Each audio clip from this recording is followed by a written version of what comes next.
Hi, everyone. Thank you so much for joining us once again. This is our 22nd episode of Decipher You. I'm Elizabeth Voss. I am editor-in-chief of Disobedient Media, and I am so honored to be with Suzie Dawson, a journalist, activist, and leader of the Internet Party. Episode of Decipher You. And I'm getting playback. Voss. That's the entire reason that I give an introduction, by the way, is to avoid exactly that. Now, we will get started momentarily, and I'm looking forward so much to what we find this evening. Again, thank you all for joining us. It's been an incredibly eventful day already, and we'll see how this turns out. Now, I'm sure somebody has already said this, but I'm going to ask chat once again if you guys know which number we're on. I'm just scrolling up. I see that Crockatoo has been wonderful enough to provide us the Etherpad link already. That's great.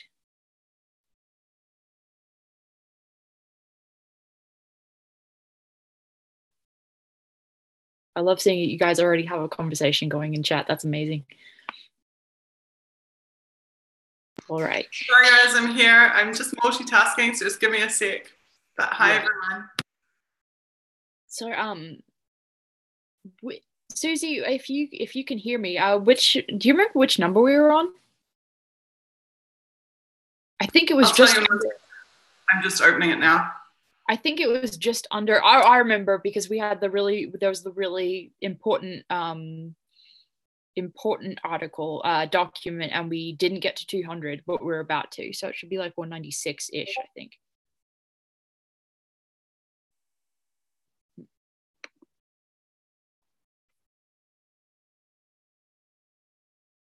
Which one was that? It wasn't High Tide. It wasn't the custom service. It wasn't Prudence, obviously. I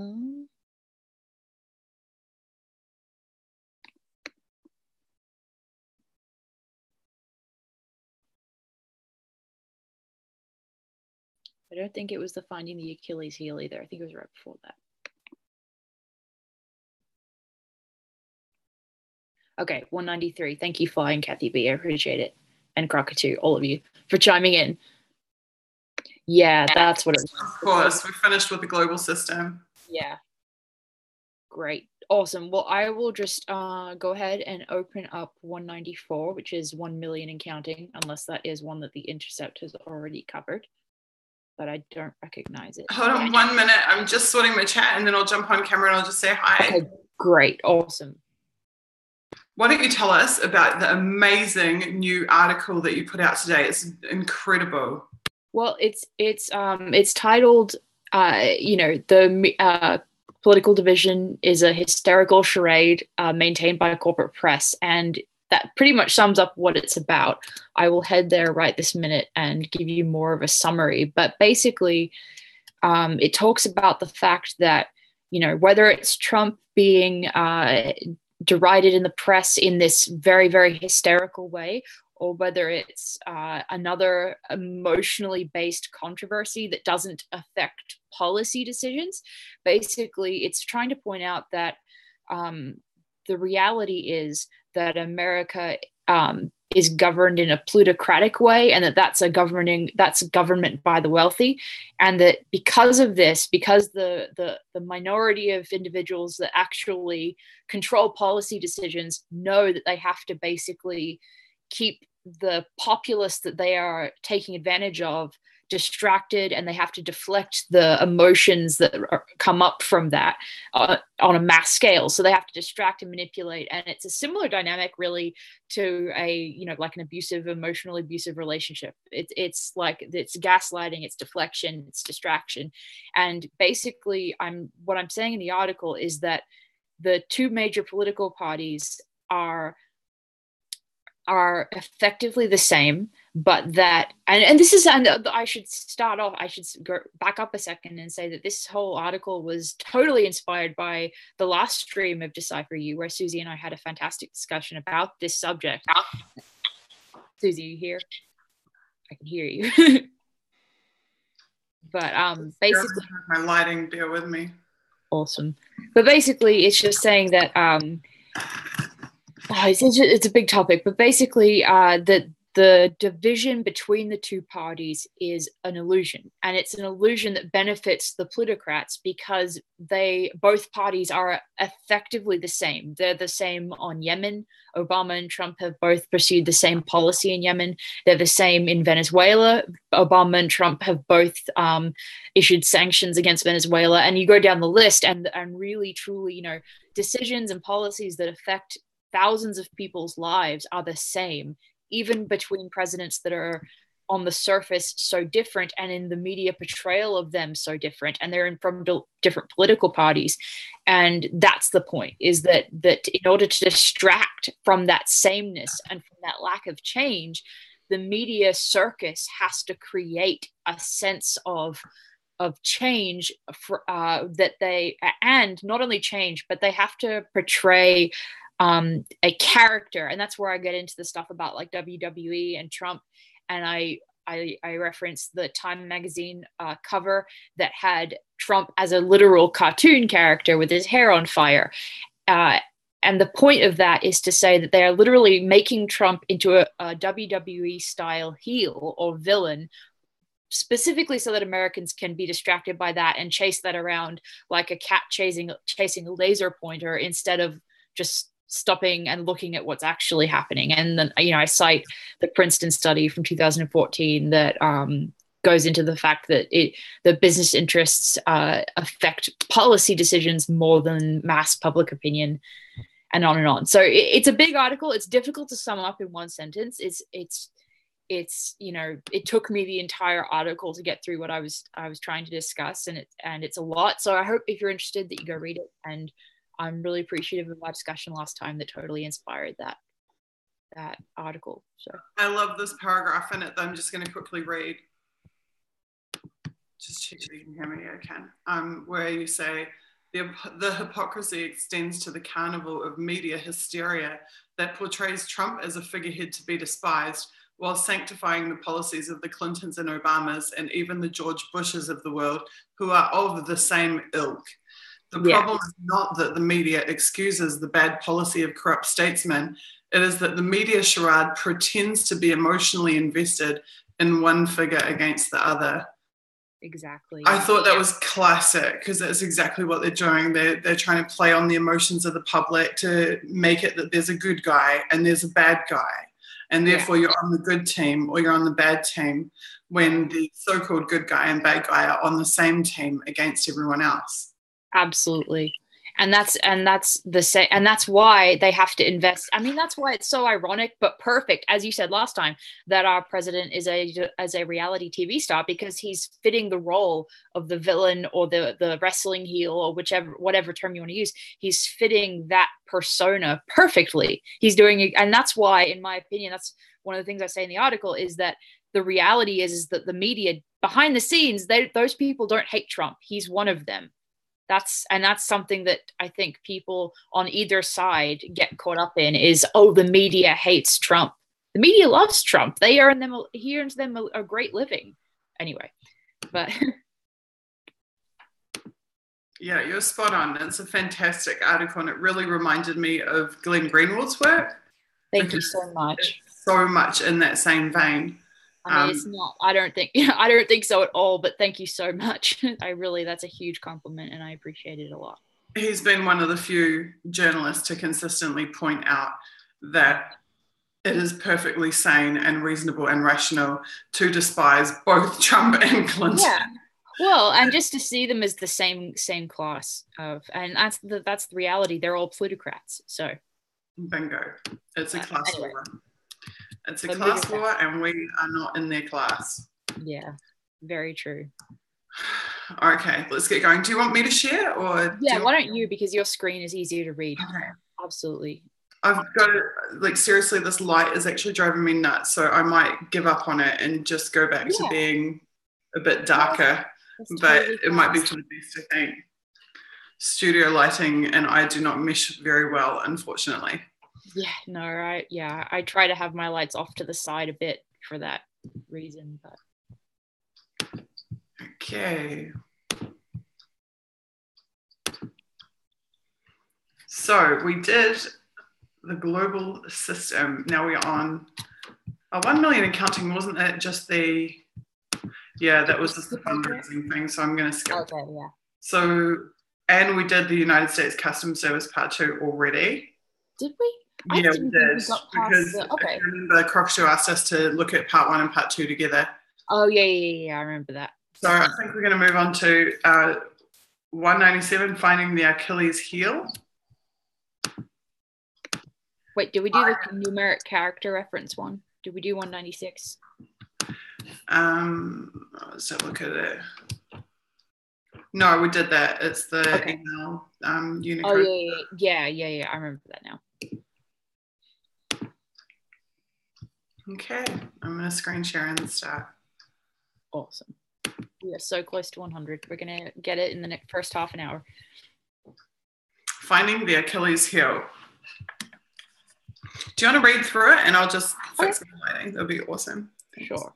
Okay, so the Joint Warfare Analysis Center, located in Dahlgren, Virginia, is an operational warfighting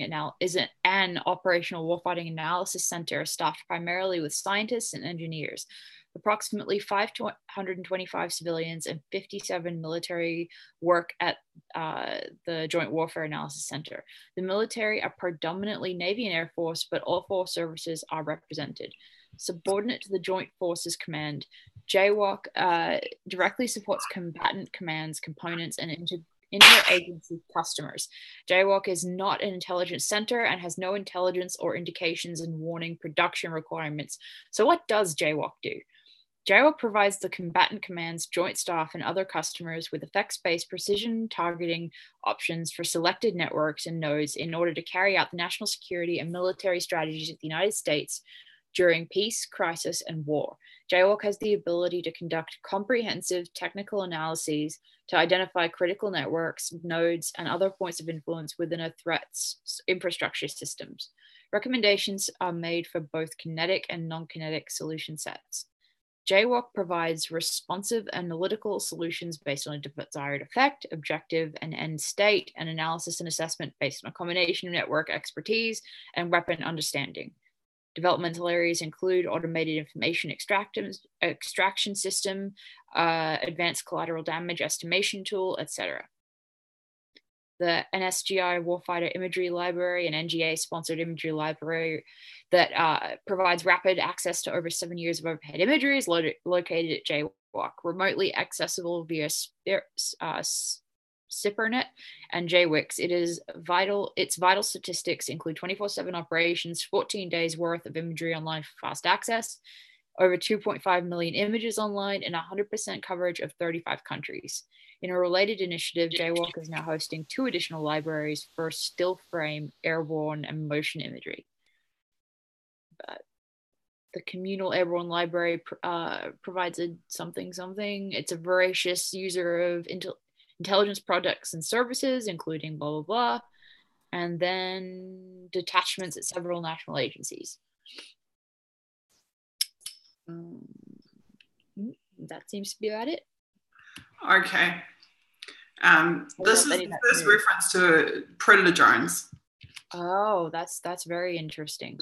That's the first reference I've ever seen in any of the NSA docs to predator drones. Yeah, true. So that's imagery obtained by drone.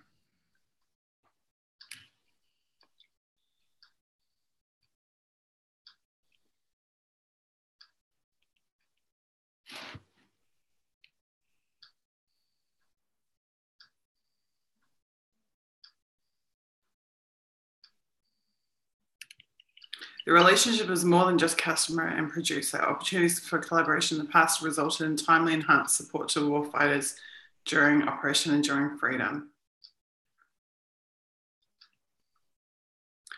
I think that Predator Drone image library is probably the most interesting thing that I see in this document. The other thing that's interesting is this National Geospatial Intelligence Agency. We need to have more of a discussion about them. Yeah, definitely. I remember you showed me that link about it after last stream. Right. So when we talked about them, we were thinking that they're like the Google Maps agency of the NSA, basically. because they're all about mapping. Like in their documents, they're all talking about mapping stuff, mapping things. But it was pointed out to me, I was actually sent an amazing reference about this agency with a lot of information that I did not know prior. And what it said is they are, first of all, they are a massive agency in their own right. They're not just a division. They're not just a team or something. They are a full-on, full-blown agency with their own missions. And secondly, they have already been implicated in targeting of protesters and mapping protests. Wow. Mapping protest actions and protesters. So actually, I would like to just quickly go through the reference that I was given because I think it's actually really important. So I'm just going to dig it out and then read through it because it completely changed the way that I saw and thought about this agency. Yeah. In fact, I dropped that link to you, didn't I? Yeah, no, I saw it. I read it. It was just, it was last week. Are you able to message it to me? Because the conversation that I was given it in, oh no, hang on, I should be able to pull it out of my messages with you. Hold on. Just don't share screen the messages. No, don't. Yeah. I'm sure at some point I'm going to do that.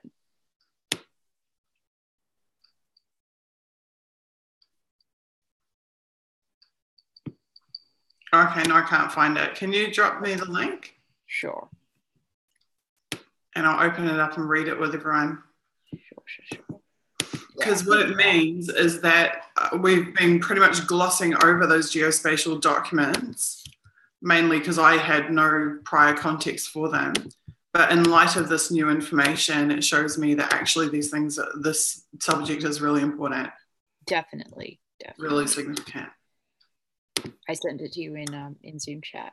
Cool. I'm also gonna link it in YouTube chat, and I know that YouTube adds a couple of I think like a couple of hyphens or underscores to links. So if you can't get the link to work, just delete the last couple of junk letters at the end of the link.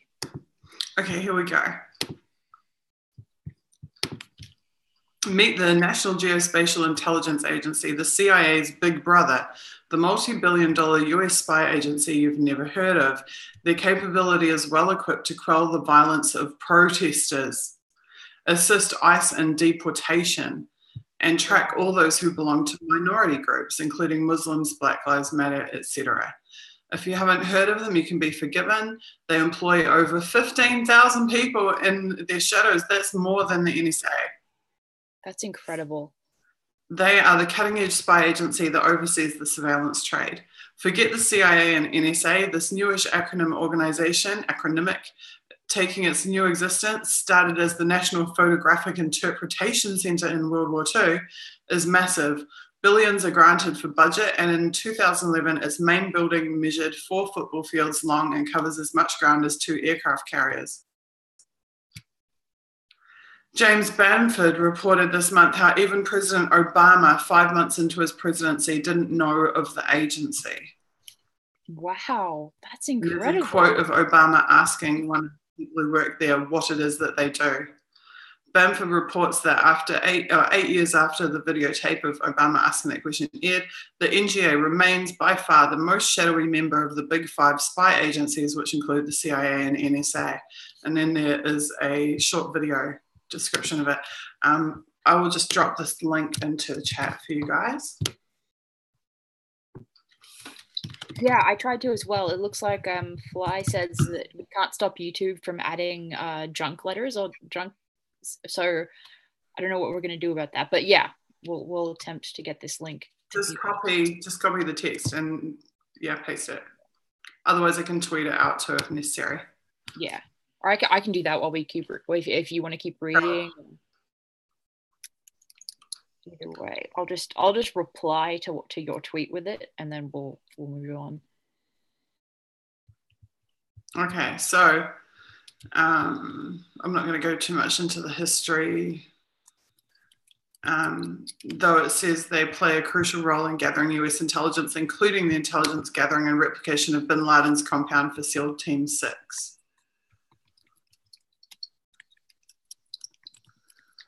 Three facilities, one in Missouri, one in St. Louis, and St. Louis, Missouri, surely.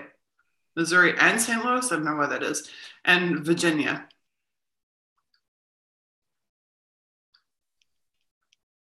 Clapper began working there 2 days after 9/11. Wow. That is insane. They're getting humongous budget increases and potentially gaining more authorities.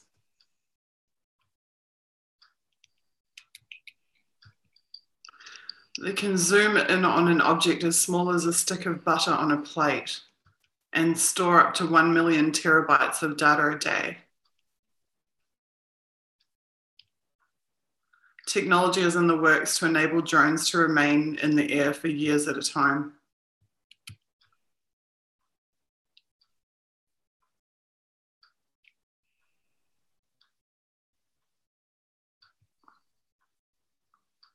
They're saying there's a lack of domestic overhead spying legislation to restrain them.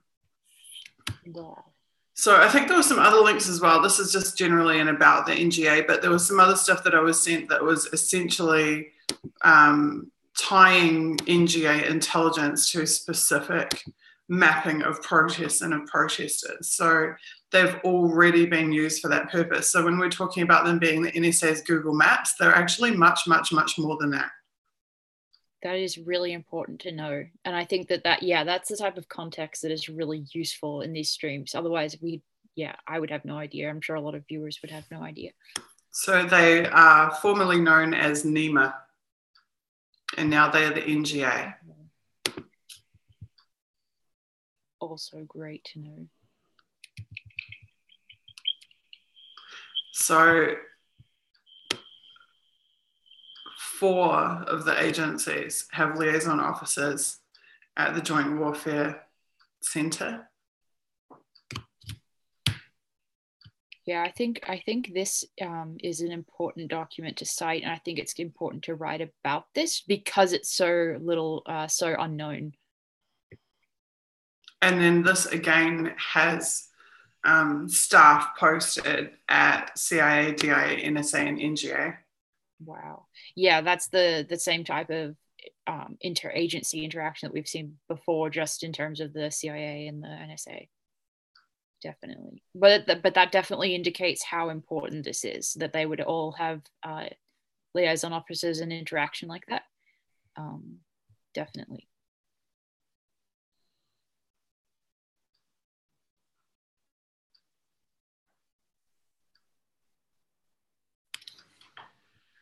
100% coverage of 35 countries.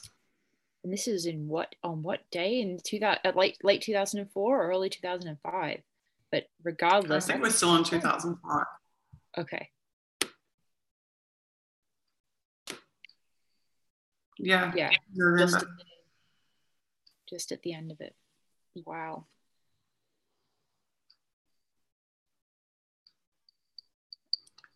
So the Joint Warfare Center is not an intelligence center and has no production requirements. So that's why it's not a customer relationship as such, but provides the commands with effects-based precision targeting options. What does that mean? Targeting network and nodes. I am not sure what effects-based means. Precision targeting options is pretty clear. Yeah. It's basically saying, here's a point of interest, here's a point of interest, here's a point of interest, they could be a target. Yeah. I don't understand the qualifier effects-based. So if someone in chat does, that would be quite helpful to tell us that. Yeah.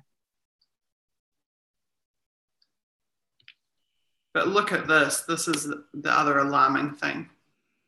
To carry out our military strategies during peace, crisis, and war. Yeah. That really, that implies, protesters. That implies so much more than what defenders of the NSA might, portray them as targeting. Not the NSA, of this agencies like this. Well, the public think of peacetime as in like, you know, all the soldiers come home and everything's hunky-dory, but this sounds like the military is still in full swing even if they're not at war. Yeah, and that means who are they targeting? I mean, obviously they're going to be looking at people outside of the country, but it also kind of suggests domestic use.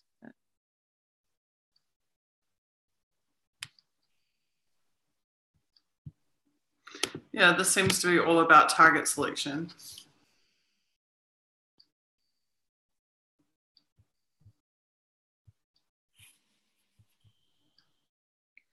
Based on desired effect, is that illustrating the whole effect space thing? So are they looking at the outcome in order to provide which target to? That could well be the case. That still doesn't really clarify things too much for me, but that's really scary actually, because what it says is, you know, the ends and these guys are going to provide the means. Okay, yeah, no, that explains a lot.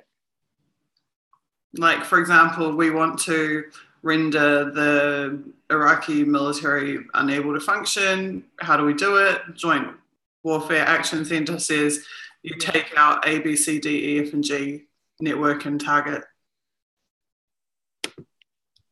It reminds me a little bit of the future scenario planning that we've looked at before, but you know, in a different way. But yeah. I think it's likely that this is more tactical. Yeah, definitely, absolutely.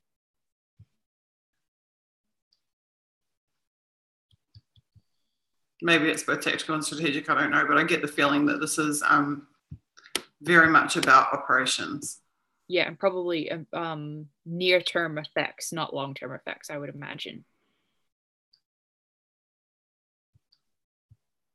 The fact that they have imagery 100% for 35 countries is insane in 2004.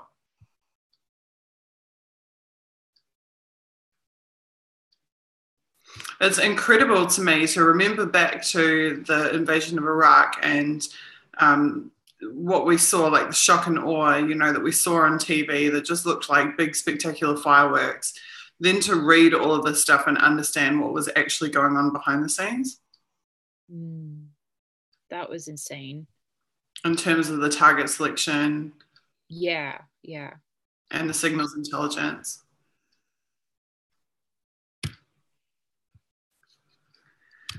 Okay, so I think the most significant things in this document are the 35 countries that they have 100% imagery, 100% coverage of 35 countries, and that they still anticipate employing military strategy in times of peace. Yeah. That would be, in my estimation, the most significant thing. I'm just going to check chat and see what other people have to say about this. Yeah. And just the fact that, I mean, you know, from my perspective, just the fact that the agency exists and it gives a short definition of it, that's helpful for me for background understanding as well. I don't know if I would write about it, but it's good to know. Effects-based suggests either that they provide suggestions on target and strategies to produce desired effects, or to recognize targets that may create an undesirable effect, or both. So that would be the purpose of the analytics solutions. Yeah. Cockatoo. Effects-based operations is a United States military concept that emerged during the Persian Gulf War for the planning and conduct of operations, combining military and non-military methods to achieve a particular effect. For example, shock and awe itself probably was such a thing. Yeah. Because the effect they wanted to, you know, it was supposed to be an overwhelming show of force. It was supposed to scare the crap out of the Iraqi military. It was supposed to have a negative impact on their morale, and basically to try to trigger a surrender in the near term. Yeah. So shock and awe would have been the strategy, and then the Joint Warfare Center would have said, well, this is how you can achieve it. Hit this location, that location, and the other location, use these types of munitions, et cetera, et cetera, et cetera, take out this network and that network and the other network. That makes sense. Oops, sorry. I will be right back. Okay. Well, I will share screen momentarily and look at 197, I believe. No, wait, totally wrong. We were on finding the Achilles heel, so 198 target templating.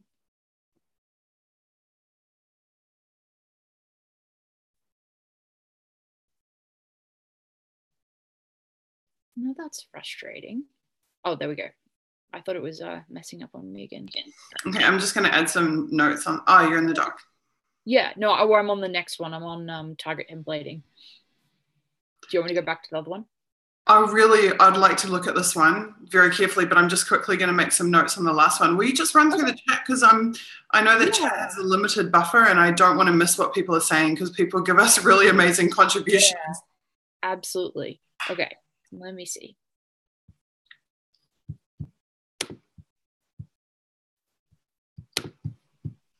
I'm scrolling up a while and everyone's saying hi, which is wonderful. You guys were all talking before we were even started. It was fantastic.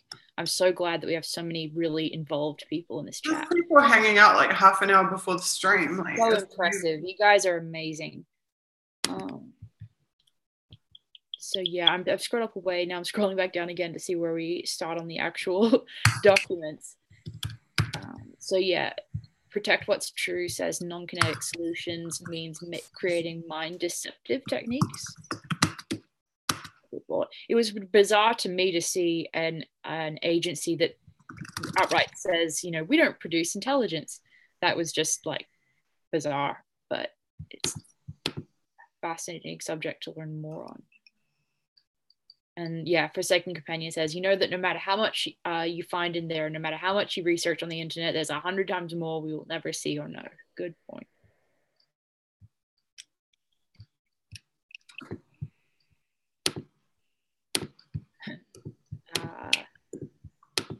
Scrolling down, Kathy B mentions SpaceX.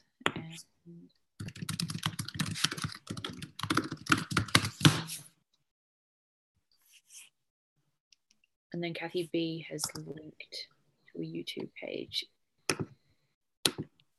Is that the watch link, Kathy? Or is that something else?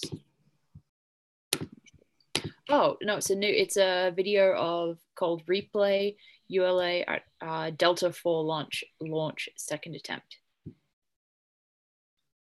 And it looks like that video is live.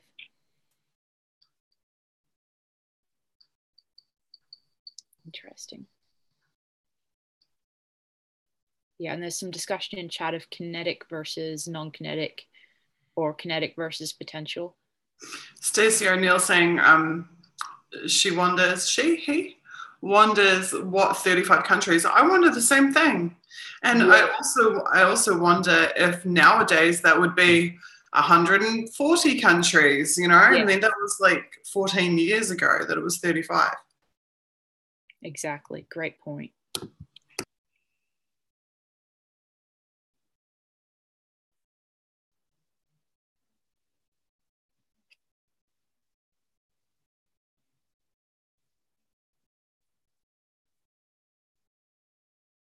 I will keep browsing through chat momentarily.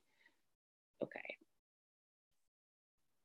Yeah, Kathy V mentions Northrop Grumman, sorry, and classified government satellites. Blah, blah says, what you do is analyze the mindset. Know your enemy. Yeah, and I think, oh, go ahead. I was just going to say, I think that, like, in theory, you know, it might be fine and good, but in practice, Iraq was a clusterfuck for Absolutely. 15 years. So it sounds really great in these documents. It sounds like they've really got, you know, they've done extensive planning and they have all this resources and they know what they're doing and it's all targeted and it's this, that, and the other thing and it's precision, blah, blah, blah. But the reality is the end result has been total disaster. True. Absolutely true. Yeah, flies right. I don't They're doing this for you. You know, it's good. They're always saying it's going to be quick and clean with minimal casualties and whatever else. But at the end of the day, 15 years later, the country's still a mess. Yeah, no, I don't think anybody could sanely, from a neutral position where you're not actively, you know, like shilling, I don't see how you could honestly defend what happened in Iraq or Afghanistan and our general foreign policy decisions in the Middle East in the last however long you want to go back. I don't think, you know, and I think Tulsi Gabbard tweeted today that we shouldn't have taken out Saddam Hussein, we shouldn't have taken out Gaddafi, which, you know, obviously is in Libya, but, you know, I honestly, truly, I don't see how anyone could argue for our policy of regime change having been a positive. You know, there are open slave markets in Libya now. It's absolutely disastrous on so many levels. I don't see any good side to what we've done in these various countries and what we're still doing. And that's despite, I mean, they keep going on about their level of professionalism, and they have their whole corporate structure, and they have untold trillions of dollars, and they still can't get it right.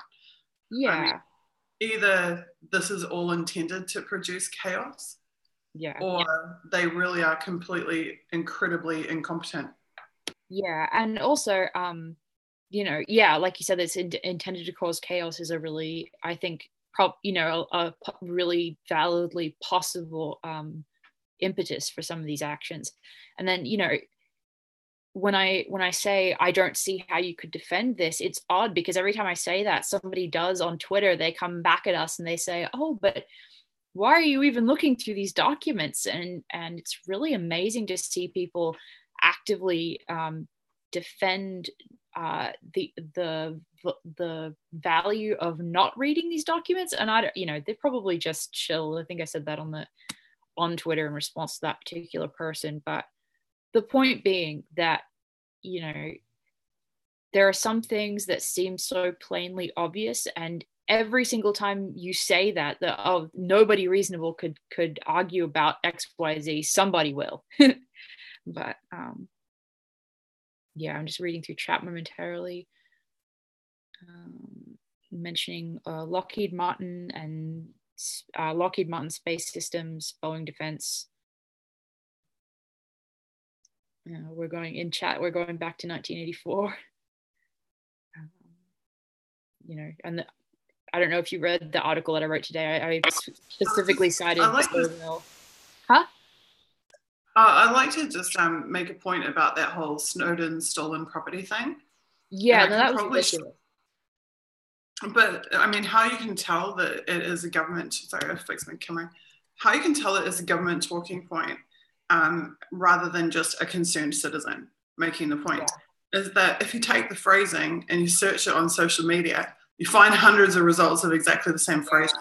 So what happens is these shills get given, these literally troll armies employed by the military, are given these like talking points. They have this list of like 10 or 20 or 30 things that they have to say that they have to seed all over social media.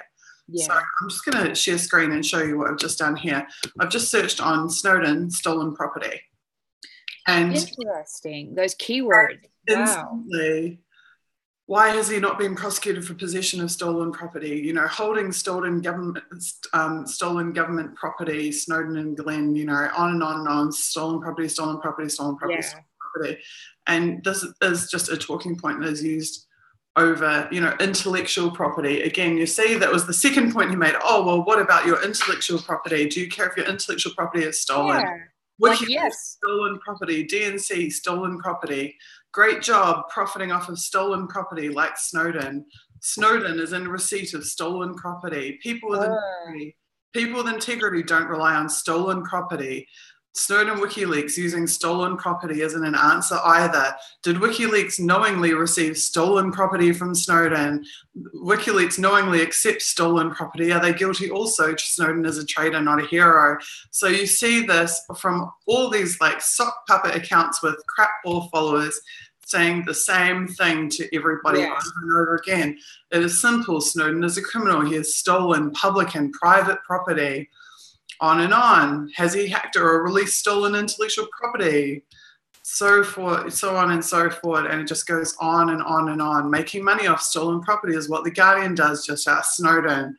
So this is absolutely a government talking point that has been used to discredit them. Yeah, and I mean the person that was responding to us within about like 2 or 3 replies, they were already defending Hillary Clinton and Google within a couple of responses. And when they did it, they sounded like they were actually like an actual bot, meaning that they used such word salad that I couldn't tell if it was like a bot spitting out random statements, because it just made zero sense. So yeah, I mean, like, when somebody has 34 followers and they start using these talking points, just block them and move on, basically, is the sum up of that story, I guess, moral of the story. But yeah, no, that was the first like overtly obvious shill, and not somebody that I had just disagreed with that I've seen. Because this is even more interesting, is when you then see the same talking points being recycled by blue tick accounts. Yeah, true. Navy SEAL, FBI special agent, federal air marshal, blah, blah, blah. You're guilty of receiving stolen property, he tells Glenn Greenwald. Michael Mullen, Snowden's treachery, like, you're a facilitator of Snowden's treachery, like Greenwald. Journos who accept stolen property are criminals. But then you scroll up here and you see Piers Morgan telling 6.33 million people The Guardian handled stolen property, Assange and Snowden, in brackets. And the thing is, you have to ask yourself questions about these people. Are they knowingly circulating government talking points, or are they on government payroll? Well, it makes you feel like the groupthink is so strong in those circles that they don't dare even change the phrasing from these narratives and these lines. It's like you're not allowed to step outside the smallest amount of boundary, so they all end up using the exact same language. It's amazing. To especially seeing it the way that you did with those really key phrases that they use. I noticed that the first time I actually used that technique of searching on the phrases was related to Julian Assange, when they say he is free to leave at any time.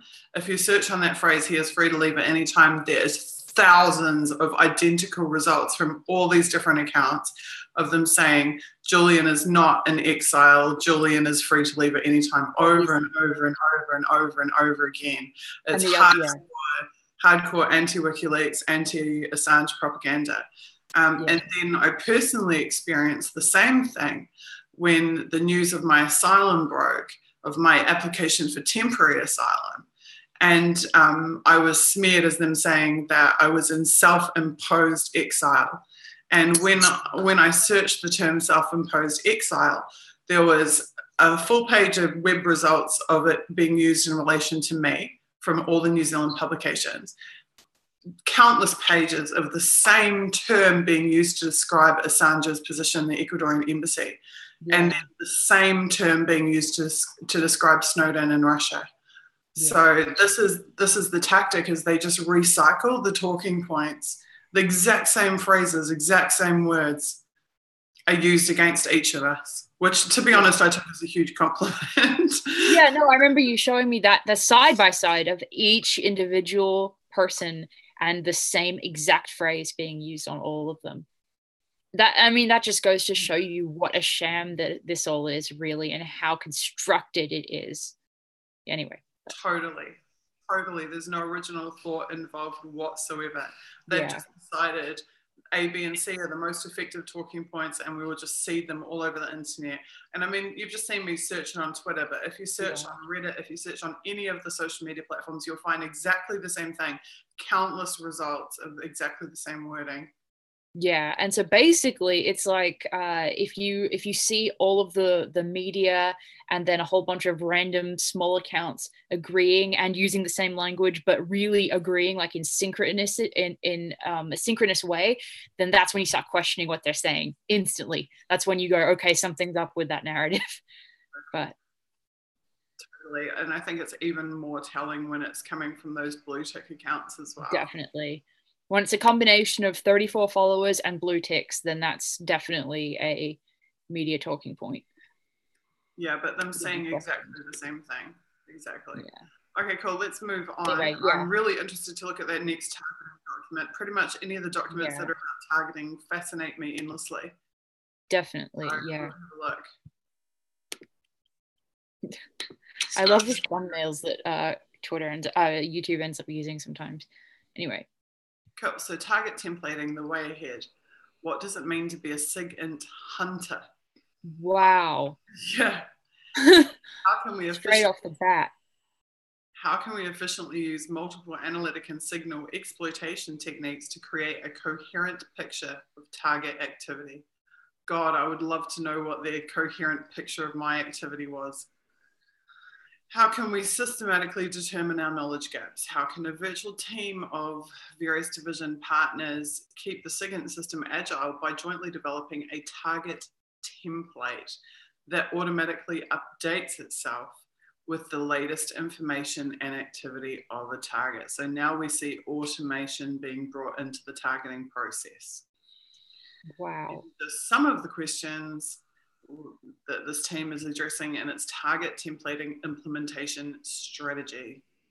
The SIGINT enterprise. So here we go. Once again, my original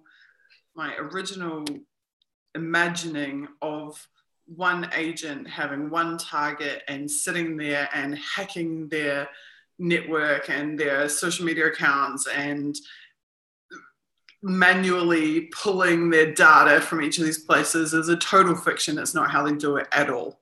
Yeah. At all. So they have their C&E guys sitting there and exploiting a whole list of networks, and then those feeds are being pulled into their target network analysis center and their blah, blah, blah, social analysis center and everything else, all the other centers that we've looked at and studied. But now they're actually automating the process so that every day the data is just getting pulled out of its own accord and updating the target template. And then only the target template needs to be monitored or some reporting is generated based on it. It's really dehumanizing to have it even broken down like that beyond just one person and one train of thought, which is bad enough.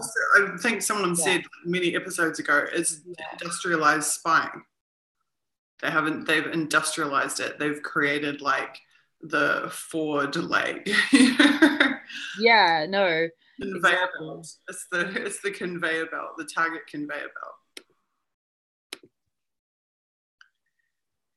The SIGINT Enterprise Strategy Objective 2.2 directs the SIGINT system to isolate critical intelligence within the target's information space by applying the target templating process, and to work collaboratively, assemble a coherent target template or thread that spans across all forms of communication, all data collected, all forensic analysis of data, and all previous analysis of the target.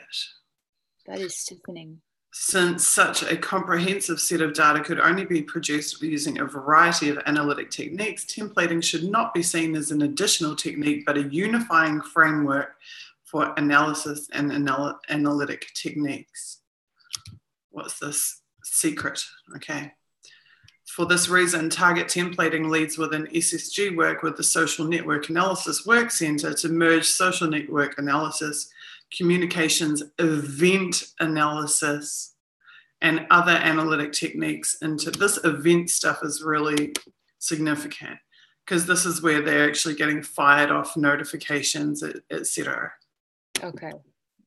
This is their real-time monitoring stuff, as opposed to the others, which is like periodic monitoring, periodic review. This is real-time. This is Suzie has just texted a member of her media team that she is going to the protest now.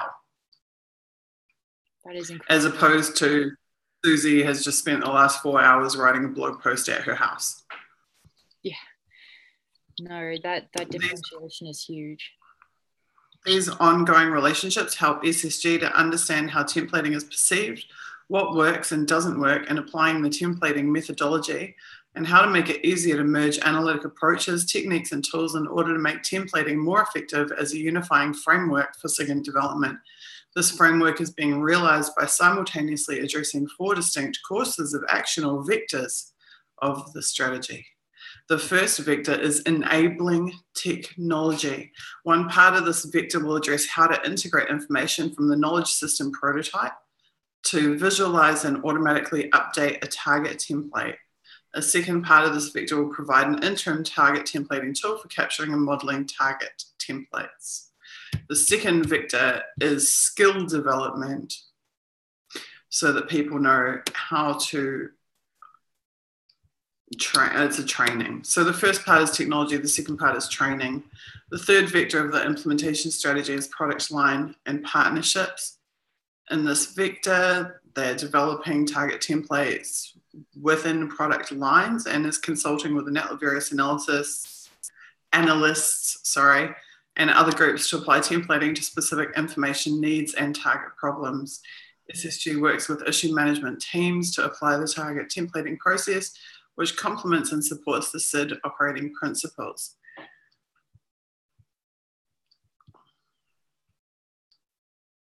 I'm trying to think of a way to sum this up in one word. So we have their vectors are technology and training, partnerships. But that just still doesn't seem right, really, because the information needs is to apply the templating to specific information needs. Seems to me to be the most relevant piece of information there. The fourth vector of the implementation strategy is process integration. They recognize that templating as an end-to-end SIGINT process involves many organizations and individuals and targets. SSG target templating leads work with a variety of integrated product teams, working groups, and organizations to understand the goals of these groups and how templating can contribute. I think it's really important to remember exactly who the targets are here. So we know that Angela Merkel was a target. Yeah, true. So, good point. Angela Merkel, but they would actually, I'm pretty sure they didn't target her directly. They targeted like all the people who worked with her and were 1 degree of separation from her, so that they could get a picture of her communications by targeting those people rather than her. Interesting. I didn't know that. People would then have target templates. Yeah. This templating that we're talking about, where their information would automatically update itself across, what was it, all of their communications? Yeah, that was a mind-blowing sentence. Of communication. Yeah. I mean, all forms is pretty comprehensive. Yeah, definitely. That's a very broad line for 2004. Then I would also point out that the InfoSec activist Jake Applebaum, his Tor bridge was listed as an XKey score target, which means that Jacob Applebaum was a target of the NSA, which means that Jacob Applebaum would have a target template. True. Very good point, which means that they would be analysing everyone around him, not just him. We know that 88 New Zealand citizens were referred by the GCSB to the NSA, so those 88 New Zealand citizens who were not militant would have a target template. Yeah, and they would all have all of their communications with everyone that they talk to, all of them monitored, taken into account, analysed. Insane. And more recently, we know that some of the people affiliated with Trump's campaign were NSA targets. Yeah, that's been a big story. Monitored by the NSA. And therefore, they would have, sure enough, target templates. Yeah. So when we're hearing them talk about the development of these target templates, the targets are not just some, random dude in Iraq on the ground who might be a militant, but these are, in fact, very real people, and in the West, they're Western targets as well. Yeah, they're domestic targets and Five Eyes Nation targets. Totally. The political targets, like you said with Angela Merkel. So political targets. Absolutely political targets. Absolutely. Okay, and just heading back to the document. A lot of this is new for me, but how much is this adding knowledge for you, Suzie, or is this basically stuff that Absolutely. So my knowledge now of the ways that they are targeting people is constantly expanding. So literally I had thought about it once upon a time as being, like I said, one agent assigned a target, and then that agent's job is to sit there and track that target or sit there and monitor that target. Now I'm understanding the depth of automation of these systems. Well, now I am, but in between that is that I understood that actually, no, it's not just one agent assigned one target. It's now this workflow. It's a workflow of different teams. So they have the target analysis center and the social analysis center. They have the network penetration guys, who are the ones that actually pwn your Wi-Fi router and pwn your ISP in some cases. They'll do a full take on the entire ISP, or locational. They can do it. They can, like, if you use a university network, they might pwn the university network, for example, or a library or wherever. So these are all different work groups performing different functions that are all in this workflow that is involved in the targeting. And now from documents like this, I'm understanding how the collection is automated and how the agents are not, it's nowhere near as manual as I'd assumed that it would be. I literally thought someone would have to sit there and read my blog, and then they would have to sit there and comprehend it. Yeah. They would have to sit there and read my Twitter. It's not like that at all. All of those communications channels and the data output from them is sucked into this target template, automatically updated. That's incredible. Far more comprehensive than I'd imagined. And the fact that this is 2004 is mind-blowing. Horrifying, yeah. And in 2011, 12, 13, 14. I can't imagine what they're up to by then. Yeah. And I mean, logically, I think it's definitely more horrific and sensical that they would automate this type of process, because that way you're not limited, in the scenario where one agent is watching one target, you've got, that agent has to sleep. They have to take a break. Automation, obviously, I mean, I'm pointing out the obvious, but automation does not take a break. It doesn't sleep. Everything is monitored in that way, where an agent is maybe going to, zone out for a minute or whatever. Anyway, I don't want to belabor that point. You're completely right, that it makes sense from a resource perspective and whatnot. But what it also does is mean that a shitload more people are culpable for the targeting of non-violent citizens of their own countries than I had imagined. Yeah, true. And then when we could be flagged by one person, monitored by one person. But what this is suggesting is that hundreds of people are aware when someone like me, solo mom from the suburbs, activist and journalist, gets targeted. There are a lot of people within that organisation who know full well that that's occurring. Yeah, you're right. Yeah, absolutely. So that is a game changer for me. Yeah, and I mean, we've talked about Chelsea Manning before, but when she said recently that she made the ethical decision. I hope that some more people will do that in the future, but I don't want to get too sidetracked. I'm still stuck on that.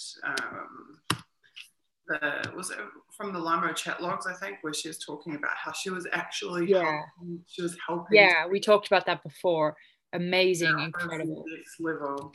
But would automate, and this is, I know I'm going off topic, but I'm just trying to increase my context here. Would automation decrease the ability for somebody like Manning to help, because it's all chopped up and in different areas, so that a benevolent agent couldn't? Well, I think it would increase the likelihood that someone like Manning would come across it, because the more people that they have handling these target templates, the more chance that one conscientious person is likely to say, hey, this is not okay that we're targeting this chick. This is what our mandate is. This is not why we're giving billions and trillions of dollars. So I would think it would increase the risk to the NSA of someone taking a front at what they were doing by having a larger number. However, I do recall that in the wake of Snowden's leaks, that the NSA said that they were doubling up the analysts. So they would no longer have a single analyst reviewing a target without another pair of eyes on that screen watching what they were doing. Wow. Which means that now you would have to have a pair of Chelsea Mannings or a pair of Edward Snowdens looking at a target and going, hey, this is not okay. Yeah, so that little tiny upside is pretty squashed immediately. Sorry, go ahead. That's not to say it can't be done. I mean, yeah, people have different levels of accesses. There's always a way to exploit the system from the inside. Always a way. we can just hope that there are some people like that. You know. Yeah, I have a lot of questions about the insider threat program that they've also developed since. I personally think that Reality Winner is a fell victim to that insider threat program. I don't believe that she just leaked out of the blue a document that she just happened across. I don't think so at all. I think that her social media feeds activity and her having tried to insert the USB and her having been listening to Intercept podcasts, etc., and having reached out to Intercept, I think all of those factors combined actually flagged her internally within the organization prior to her leaking that document, is my personal belief. That's an interesting point. Like I had never contemplated that. So that's in the post-Snowden environment, it's virtually impossible that those factors would not have, at least one of those factors would not have identified her as an insider threat prior to her leaking. Wow. The public tweets alone would have been sufficient to raise her threat level, but the fact that she had tried and failed to insert a memory stick into an NSA computer and it had kicked up an admin error or warning, that would have been flagged within the system, definitely. And her perusal of the Intercept media content would have been a flag. There would have been multiple flags. They knew, for example, that she tried to access WikiLeaks website. They knew various things about the FBI did at the point at which they questioned her. They already knew quite a few things. And I suspect that she was internally flagged as a potential insider threat in the weeks and months prior to her actually taking the document. So there's probably countless instances of that. It shows that it's constantly a moving target in terms of the methods by which you wouldn't be able to replicate the method of someone who had previously leaked. You would have to find a different way to do it. And you would want to do things like not be making highly political statements on social media and not to be, using WikiLeaks or Intercept websites in the meantime. Huge topic. Yeah. Okay, so I've just made a note of that document anyway. Should we move on to the next one?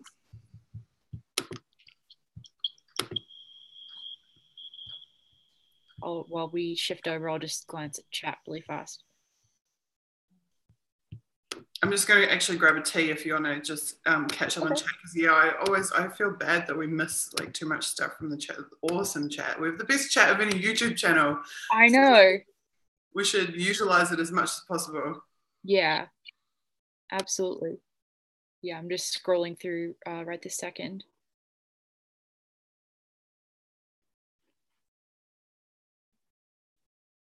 Like I'm scrolling way up because I've obviously missed a bit. Wow, you guys talk so much. It's fantastic. I now, usually I can sort of keep up with the conversation, but today I've missed a ton because I've been listening intently to what Susie's been saying.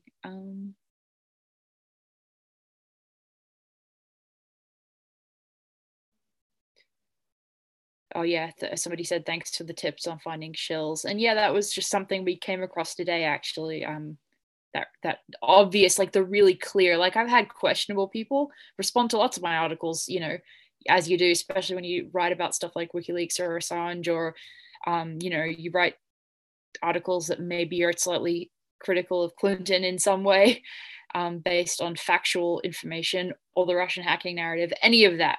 But this was like really clearly obvious in a way that was head and shoulders above what I've seen before.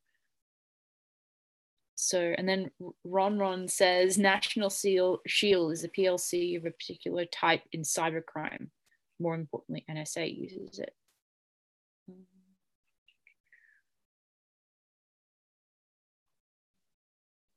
Somebody got back from grabbing cornbread muffins. That sounds amazing, and I'm kind of jealous.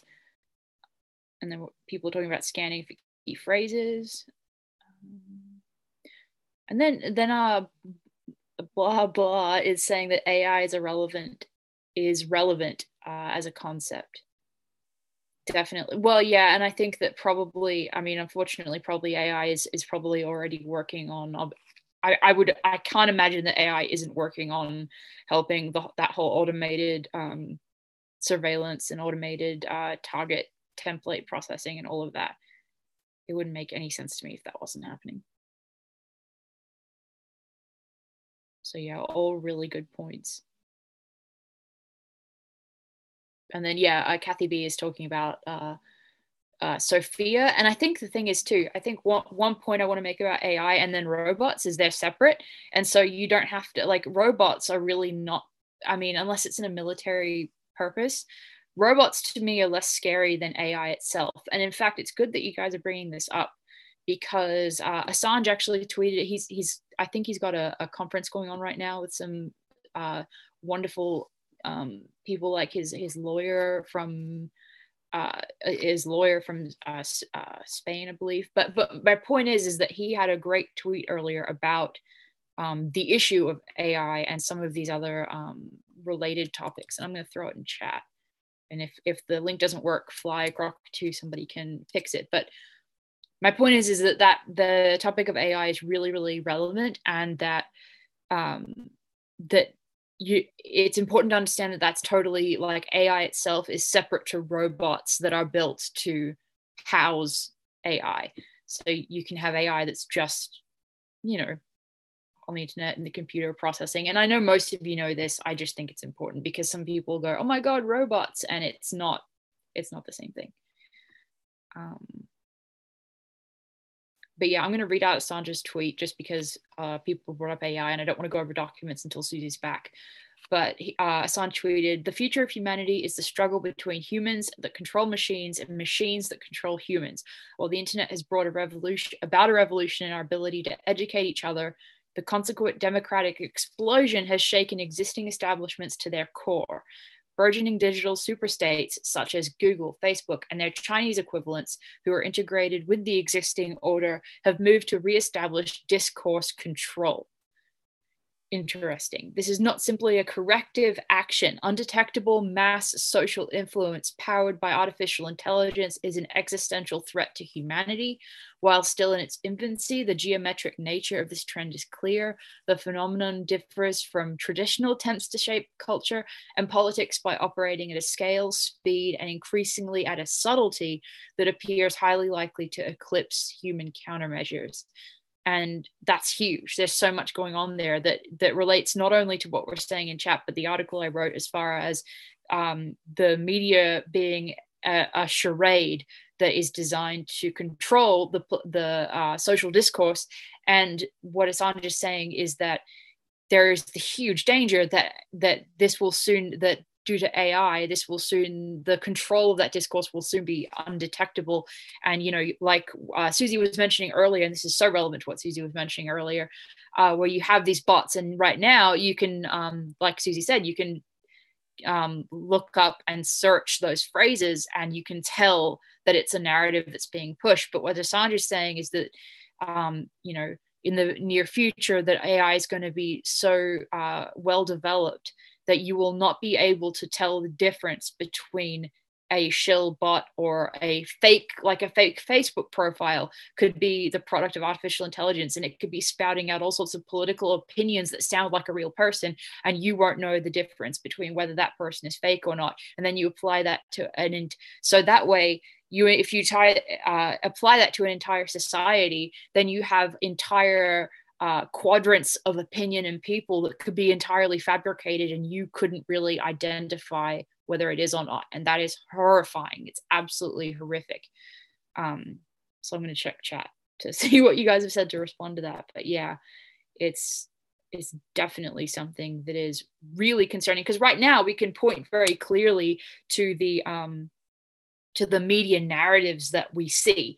We can look at the people on CNN saying don't read WikiLeaks. I mean, it's really, really clear. But when you start fabricating the public and the public's opinion, it just, at that point, then you're going to be saying to yourself, well, I have this opinion, but the entire rest of the public doesn't agree with me. And that's the type of narrative that we see now coming from the top down. And that's been really, like Assange said, that's been really destabilized by independent media, by the equality of the internet, that by the fact that we can all just choose what information we want to see. But like Assange is saying, that isn't going to be the way it is for forever. So anyway, I will get back to documents unless Suzie is back. Yeah, 2 minutes and then I'm ready to move on. Okay. So we've got 2 minutes. Do you guys have any comments in chat or any questions while we catch up for a second?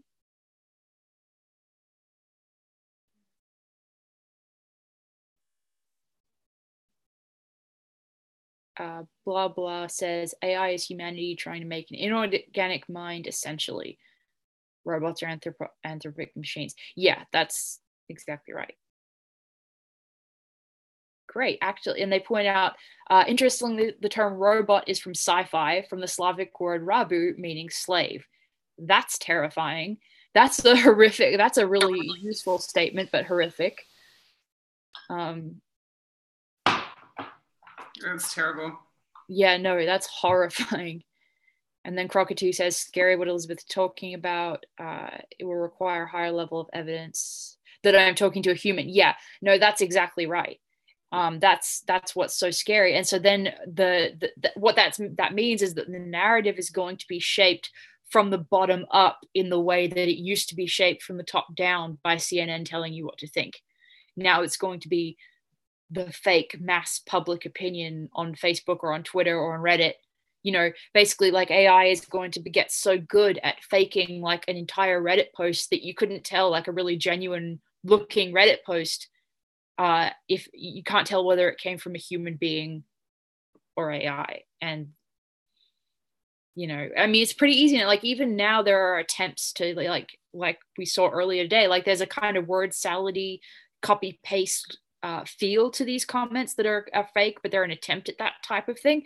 But in future, it's absolutely terrifying that could develop to the point that we really could not tell between them, between AI and human beings and their human thoughts. And personal opinion of that is that basically what that does is it creates an entire society that is not just synthetic but completely psychopathic, because it doesn't have the empathy of real human thought.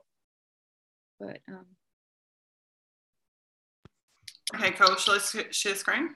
Yeah, go right ahead. I wasn't sure when you were back or not, so I was just I was just making tea, but I was listening the whole time. No problem. Okay, a change of career, repost, so we might have already seen it. Do you want to read through it? Okay. I was trained as a conservator of library and archive materials. From the time I was a child, I'd been a collector of books, not for their content, but for their bindings. All through my teenage years, I purchased books in the antique shops and flea markets of South America, volumes with mother of pearl, ivory, elaborately tooled leather covers, and elaborate clasps. Thus, when I obtained a specialized master's degree in conservation from Redacted, involving organic chemistry, art history, and bookbinding, it seemed a perfect fit.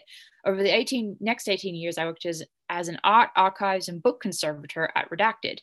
That's a lot of redactions in this. I guess it's because it's personally identifying, but conservators are responsible for the long-term preservation of the cultural and historical record of humankind, sense of importance to the field, and as part of this community, I derived enormous satisfaction from my work. Conservators are often treat objects many hundreds of years old and expect that the work they do will be seen and handled by scholars 100 years hence or more. And indeed, I treated manuscripts by D.H. Lawrence, repaired book bindings by William Morris, pieced together fragile Civil War maps, and then Redacted.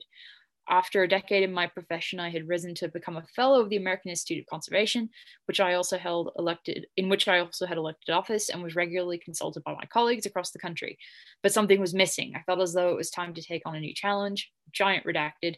I applied in 1999 and was told the agency did not need my languages, Spanish and French.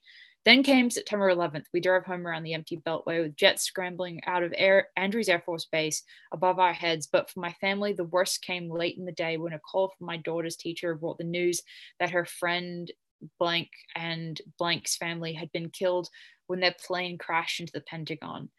Redacted, description of the family that's partially redacted, had been deeply loved members of the community, memorial service. And then the next paragraph says, time passed as it will with security clearances, and by the time the offer finally came, my job situation had changed somewhat. I had received 2 promotions and then a giant section of redaction that I've never seen before. I don't know, Suzie, do you think that's just because it's personally identifying, or do you think there's something else to that? Yeah, I think it must be that it's personally identifying. I'd say if we knew what that is, it would be able to track down who this person is.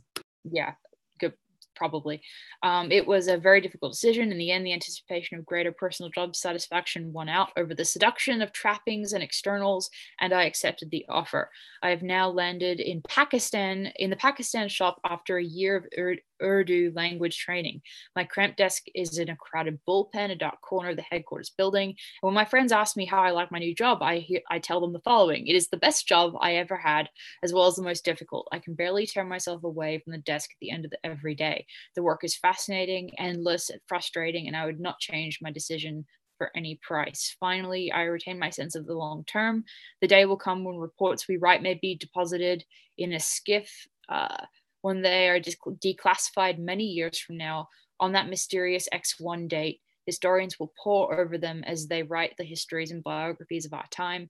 I feel as though I've gone from preserving history to, in some small way, contributing to it.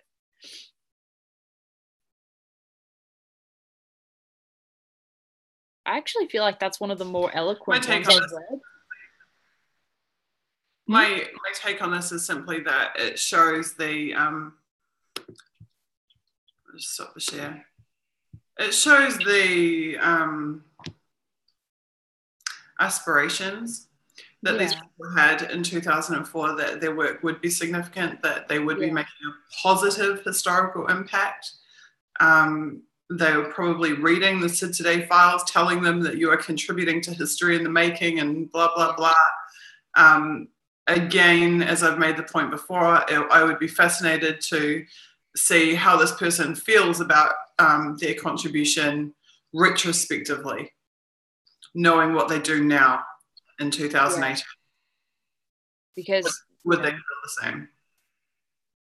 Absolutely. And I feel like of all the like describing how they came into the NSA, this is actually the one that has touched me the most. I love old books. I know Suzie loves books.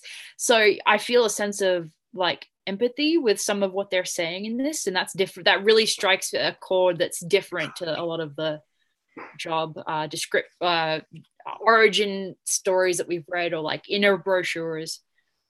It's not really something I would write about, but I think it still strikes me. So yeah, I wouldn't consider it newsworthy, but I do think it's an example that we've heard from many people, for like Snowden himself, who says the reason that he got involved, the reason that he started working for the government post 9/11, wanting to make the world a better place, wanting to support his country, etc., etc., etc.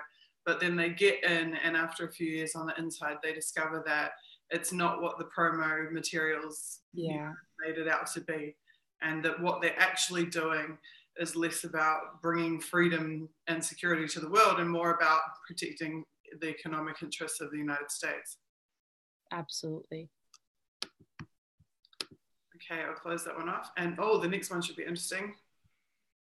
The life of an exec. Oh, very interesting sounding.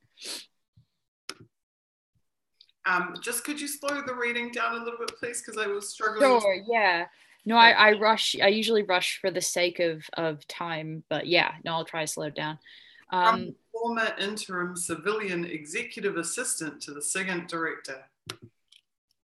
Okay. It says, life as we know it will cease to exist if I don't see MG Quirk immediately. As MG Quirk's executive assistant, this is one of the many dramatic opening lines that I've heard. An exec is a senior leader's front door, traffic cop, information manager, and most importantly, conscience. Interesting.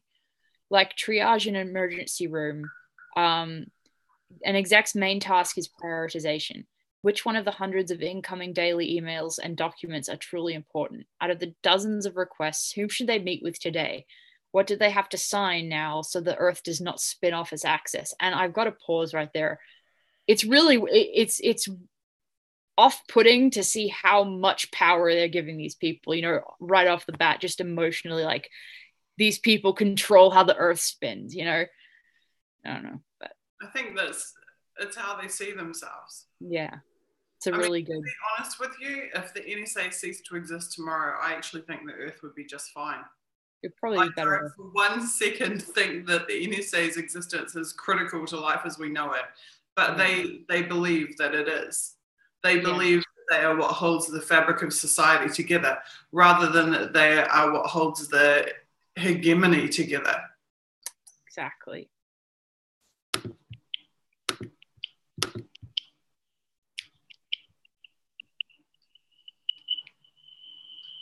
Okay, an exec must make hundreds of decisions every day to optimize the senior's time. The worst decision is no decision. Without an effective filter, the senior is doomed to drown in information overload and unending meetings. And then the next paragraph says, what is a, quote, typical day in the life of an exec? Opening the office before the craziness begins is critical, as the exec must skim new incoming information and tee up the hot issues of the day. When the daily roller coaster ride begins,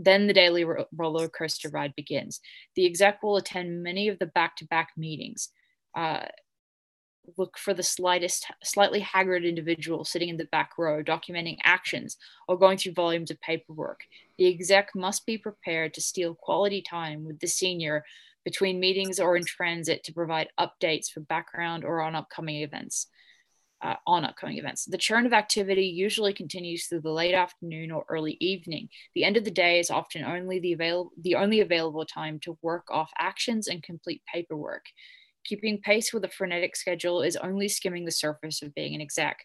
An exec is a confidant who works significant and sensitive issues behind the scenes. They are the senior's staunchest ally to the outside world, but privately their toughest critic, providing candid assessments of decisions, meetings, and briefings. Side note, I wonder how candid they actually are, obviously. Okay, back to the text. The exec represents the senior at all times and must build positive relationships across the organization, particularly with the staffs of other senior leaders. An exec makes sure promises are kept and questions are answered. An exec is the voice inside the senior's head, reminding them of their priorities and obligations. So the hours are long and the pace is relentless. Why would anyone want to do this? Immersion into this job provides one of the purest training experiences. An exec has a front row seat to the good, the bad, and the ugly of the senior leadership lifestyle. Most execs serve for a limited duration, 12 to 24 months is typical.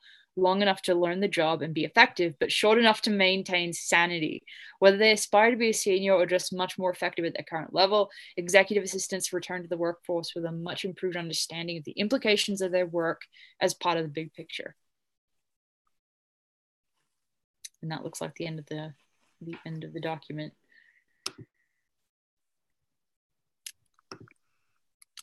It makes me wonder about how many executive assistants were on Hayden's holiday. That's a good question. Well, and I wonder how effectively they operate as the conscience. Like when we've talked about before, how executives at the NSA have to operate with amnesia. So, you know, it's kind of facetious, this whole conscience and voice in the head of the senior or whatever. But blah blah. It says to them, "We are the undisputed heroes of space and time. Our victories are the victories of humanity. We are the good. Everything that is not us is the bad." That's pretty classic. Very much. I think that sounds exactly right. That's pretty much what I expect this to. That's what it really is saying for sure. Okay, let's keep moving. blah blah has been on point this evening, I've got to say. Made some real, I love that definition of robot earlier. And hi Jenny Lynn, good to see you. Score. Oh, this is referring to those common operating pictures again. And this is from Quirk, the MG Quirk, the Signals Intelligence Director.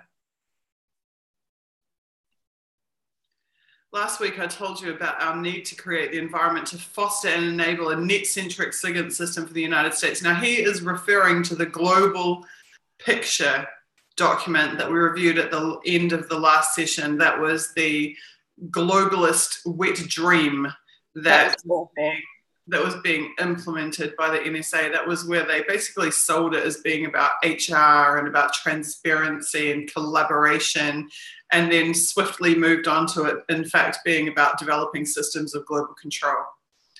Exactly. In that article, I focused on the investments to infrastructure that are needed to facilitate that change. Building such an environment will require more than infrastructure. It will also need a new model of governance. Now, recall in that document, they said that basically oversight is important, but don't worry about it.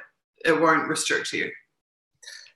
Prior to the SCORE conference, the SID leadership had identified the director of the NSA as 17 major responsibilities for SIGINT leadership.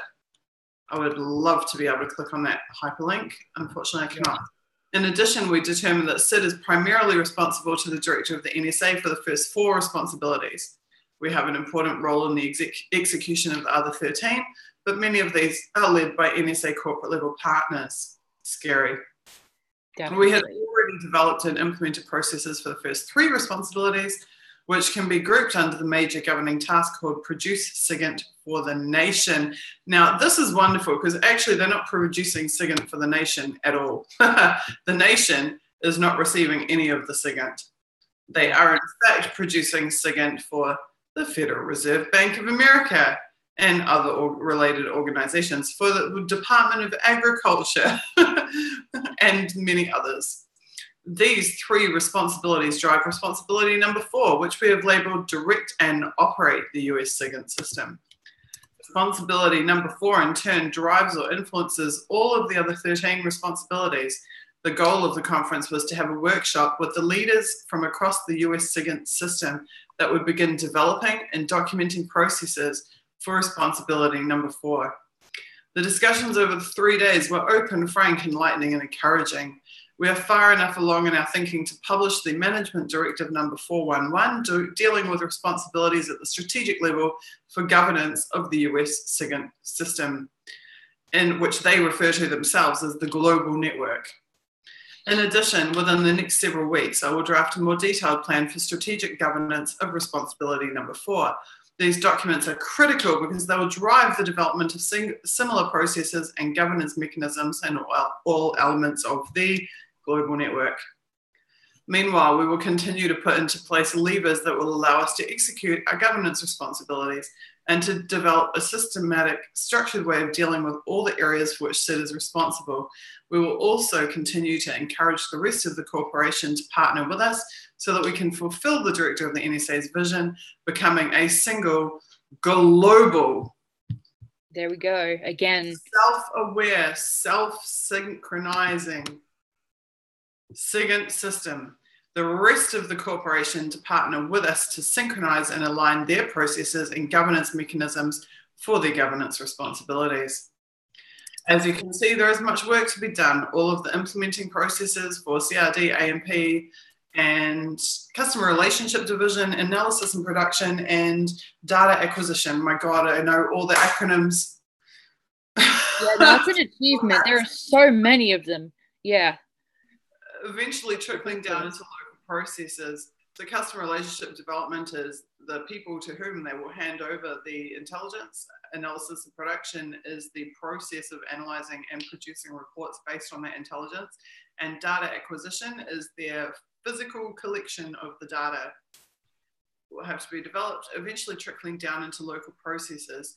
However, we've made a lot of progress already and we know what we must do to get to our desired destination. We are determined to create a seamless global system that produces the best SIGINT possible in the most efficient way. Step by step, we will make this a reality. So, interestingly, this document does not mention the word oversight even one single time. True. The word oversight is absent from this document. And the only instance of talk of oversight from the global system, Eye of Sauron development document that we read last time, was when they said oversight is so important that they won't be restricting anyone to it, binding anyone with it. True. So oversight has been replaced by governance. Governance is something, it's a set of rules and directives that are coming internally from within the NSA rather than externally from within the overseers, of the NSA. Yeah. So once again, they are replacing the rules that bind them with their own rules to bind their own employees. So these are the terms under which their Eye of Sauron will be operated by their own staff, as opposed to being the rules by which the NSA can operate the Eye of Sauron from, as per the law and their congressional representatives. Yeah, so that means that they're totally usurping the power of elected leaders completely, as far as their own internal operation is going, right? They see themselves as being in charge of what this is and what this does. Yeah. They are the overseers. Yeah, so when writing about that document that we discussed last time regarding globalization, I would add this one in to corroborate that, because it's such a huge statement. It's a huge claim to say, literally, like the NSA are globalists, and then you would say, not only does this document say it, this one does too. So I think what this document doesn't say is more important than what it does say. True. Yeah. That's a good point. The word oversight is not in there anywhere. There's absolutely nothing about mandate in there. The only mandate they're saying is that the director of the NSA is in charge. Yeah. Where is it? Where he talks about the 17 major responsibilities. The SID leadership had identified the director of NSA's 17 major responsibilities for the SIGINT leadership. Now, you'd think that the overseers would be the ones to be determining what the 7 major responsibilities of SIGINT leadership are. Yeah. But they're not. So once again, the rules are being set from within the NSA as for what the NSA does. And I think it's remarkable that in that, 400, 500 words, oversight is not mentioned at all. Okay, let's check. Yeah, that would definitely be something to add as a finding from this, that not only is it talking about globalization, not only is it talking about blah, blah, blah, but adding that point that when you write about it, or when whoever would write about it, that's so lacking from, that the oversight talk is so lacking from this. Blah, blah. It's literally a document cheerleading the implementation of a global system of international fascism. Blah, blah. If you saw the document at the end of the last episode, it was on the same topic, but it was even 10 times worse. Yeah, no, it was much more blatant. So this is a good supporting document, but it's not as overt as the other document was, that one line. Hope Kesselring says, imagine the oppression of working there at the NSA. There was a document that we found which was from a senior leader at NSA talking about what are the requirements of being a successful leader, executive leader at the NSA. And one of the things that he listed was that you need to have an amnesiac mentality. Yeah. With regards, they stated, with regards to any past mistakes or errors made by the NSA. It was actually a qualifier of a successful executive. The ability to forget that the NSA ever made mistakes. So I think that's pretty much it in a nutshell. Yeah. Okay, let's keep going. We're at document 202. We've broached 200, everyone. It's time to celebrate. Towards the end of the batch, we are very close. Yeah, I've got to step on it with the analysis article I'm writing on this, because I'm still so far behind I'm only up to like episode 13, so got a lot to go. Okay, I'm skipping 202 because it literally contains nothing. Sounds good. SIGINT and information assurance. This sounds interesting. And again, it's from MG Quirk. Awesome. There have been some major milestones recently as Signals Intelligence Directorate and the Information Assurance Directorate collaborate even more closely. INTOC, as General Hayden announced in a recent directogram, SID and the Information Assurances Directorate are joining forces to create a Threat Operations Centre. The Threat Operations Centre will be NSA's Operational Analysis Centre for detecting unauthorized activity, attacks, intrusions, and other threats to the DoD's vital computer networks. So this is actually incoming threats and not just outgoing. The centre will be able to view real-time changes to these networks. Two existing organizations will merge, the Threat Analysis Centre and the Data Network Operations Centre.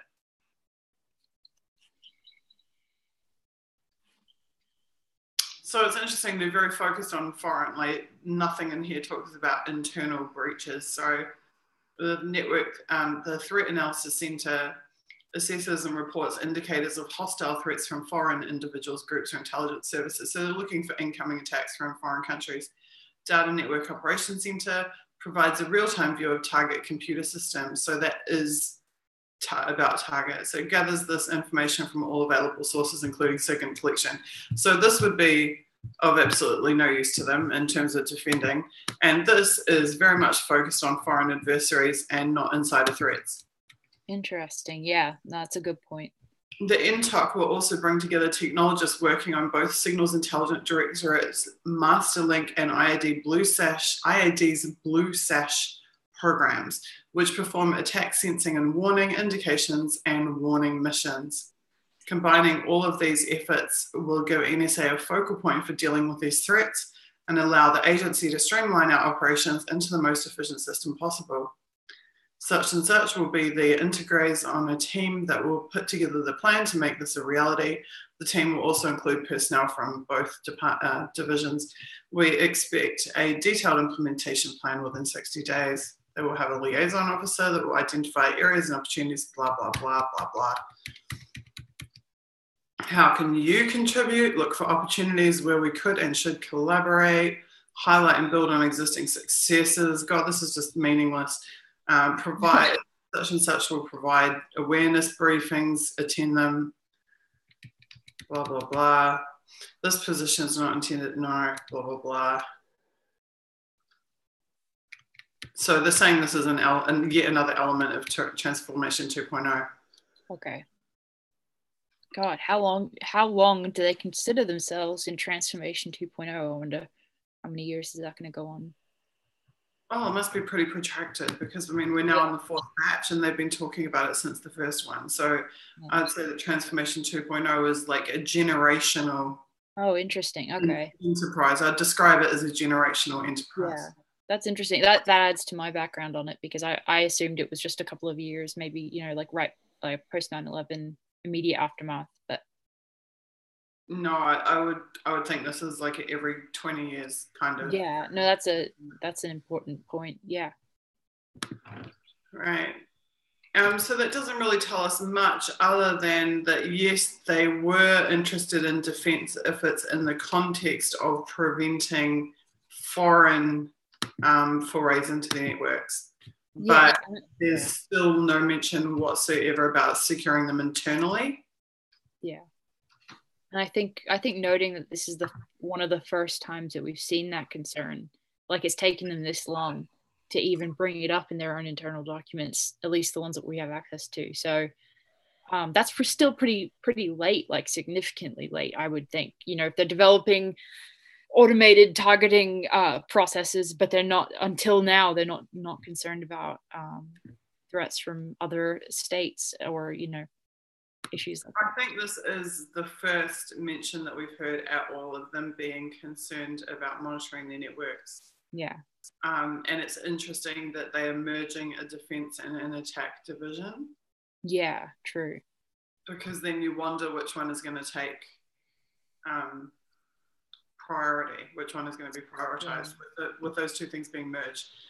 You would think that it should be the other way around, that there should be a comprehensive defense team that is separate from an attack team. Yeah, that would make sense. You would think they would have enough emphasis that they would require that many resources, but okay, so we should probably make note of that just because it does mention defense, even though it's in the context of foreign threats. Yeah, when I'm writing up findings, I would probably include this as and state that it's one of the first times that we've seen it in any sort of significant way. I think the only discussion we've had at all previously was from HR documents that alluded to being some promotions from like a half dozen defense staff, you know, out of 13,000 or whatever. It was a matter of like 10 or 12 people that are involved in defending the networks at all, which is pitiful. And again, ratifies what Snowden had said about this. Okay, moving along.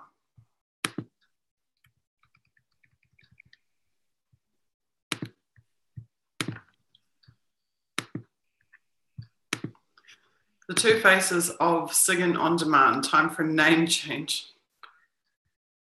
SIGINT on demand has a personality disorder. It doesn't know whether it is a tool or a product or both. Having the same name for the tool that we use to produce the SIGINT on demand item and the resulting product is confusing to our customers, the users of the information, and to us, the users and developers of the tool.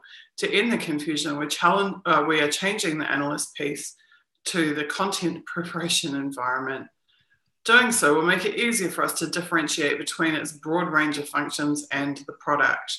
This has also been assigned the cover name Spell. Now, Spellbinder is very familiar. This is very familiar. That requires a search on edwardsnowden.com. Okay, I will go do that right now. This name will be used primarily for accreditation purposes and internal communications. Is it a name-only change? No, there really is a difference. As it evolves, analysts will be able to prepare any information in this space, from traditional text to multimedia, Orcon, Gamma, technical information, and even products from the IAD and the newly established NTAC, which is the Target Analysis Center. The first steps in this evolution are being prototyped. We're testing the use of MS Word. No! What? No! That's ridiculous. No! No! Are you kidding me? Oh my God. I mean, so they have their encrypted emails on their Microsoft Exchange server. They have their Oracle databases in their Dell workstations. And now they have a Microsoft Word integration. And recently incorporated the ability to attach multimedia information. In the long term, we envision, and I just can't believe they keep using this proprietary shit. Yeah, no, that's definitely something that we've seen before, is the ridiculousness, like the extent to which they do that. It's insane. In the longer term, we envision an analyst will create responses to research information needs within this program, and with only a click or two, deliver their responses to customers as RIN, information needs responses, research information needs responses, and formally disseminate the information as a regular product. So what does that mean for the product? For now, the item is the only product or format choice available. However, now those items are sent via subscription and via Criticom to a canned distribution. What is Criticom? This is the first I've ever heard of this. I've never heard of it either. That sounds like a critical communications channel. I can look that up in edwardsnowden.com as well. That would be awesome if you can make a note of that. Yeah. Another production elements use this much like an e-gram. In the future, this will simply be one of many CPU product choices when you prepare information for dissemination. The goal is to transparently streamline the ways analysts prepare and disseminate information. We'll be providing regular updates. Our plan is to roll out new capabilities, such as our MS Word integration, every 6 weeks to 8 weeks. The next rollout scheduled for January 2005. So the most significant things there would be Criticom, as a critical Yeah. communications channel. I'd be interested in that. Grabbing that right now. And Looking it up right now. Spellbinder, because I know there's been multiple references to it prior reporting. Well, yeah, maybe prior reporting, but as far as in the Snowden document search, I could only find 2 references to it. Period. The Spellbinder. I linked the 2 links into chat and into Zoom as well, but there's not a whole lot on it. Okay, I'm just having a look at the links that you just dropped in here for me.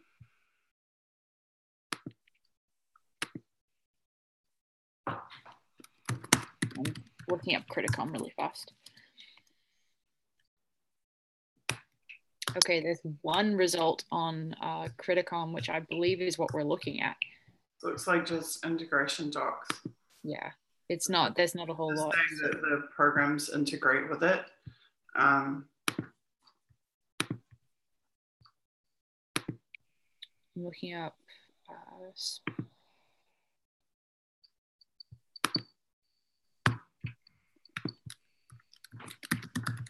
Nothing relevant that I can see in WikiLeaks for Spellbinder. Somebody else might find something that I didn't.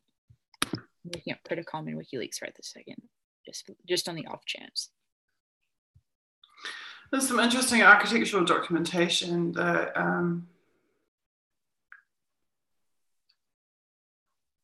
oh, this needs a lot more study. Ooh, yeah. The second link that you've given. Yeah, no, those were the only results that came up, period. That PDF. Oh. What? That was so helpful.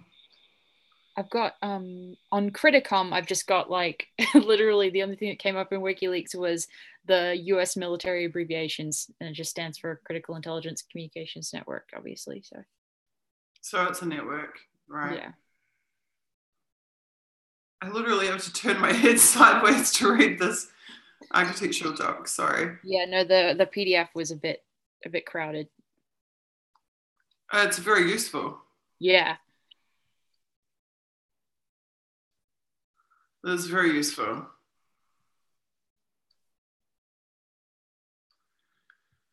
Okay, my neck didn't like me doing that. Yeah, no, I bet. Please don't hurt your neck. This is very interesting. Probably not interesting to anyone except for extreme geeks. No, well, I mean, very interesting.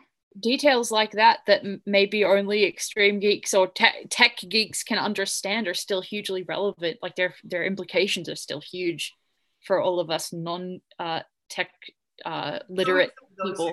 Application frameworks for the NSA, it like lists and tiers of their applications.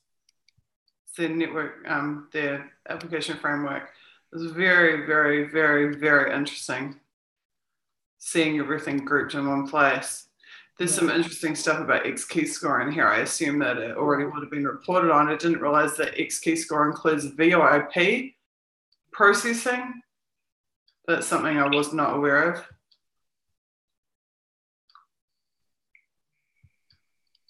And Gallant Wave decrypt. Interesting. I don't know much about Gallant Wave. Yeah, I've never heard of it. That's an interesting document. I think I'll just link this into chat. If this could go on the pirate pad, please, I'd really appreciate that.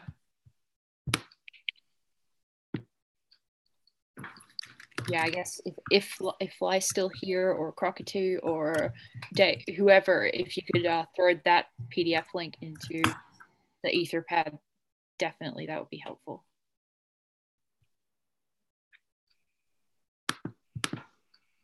Very interesting.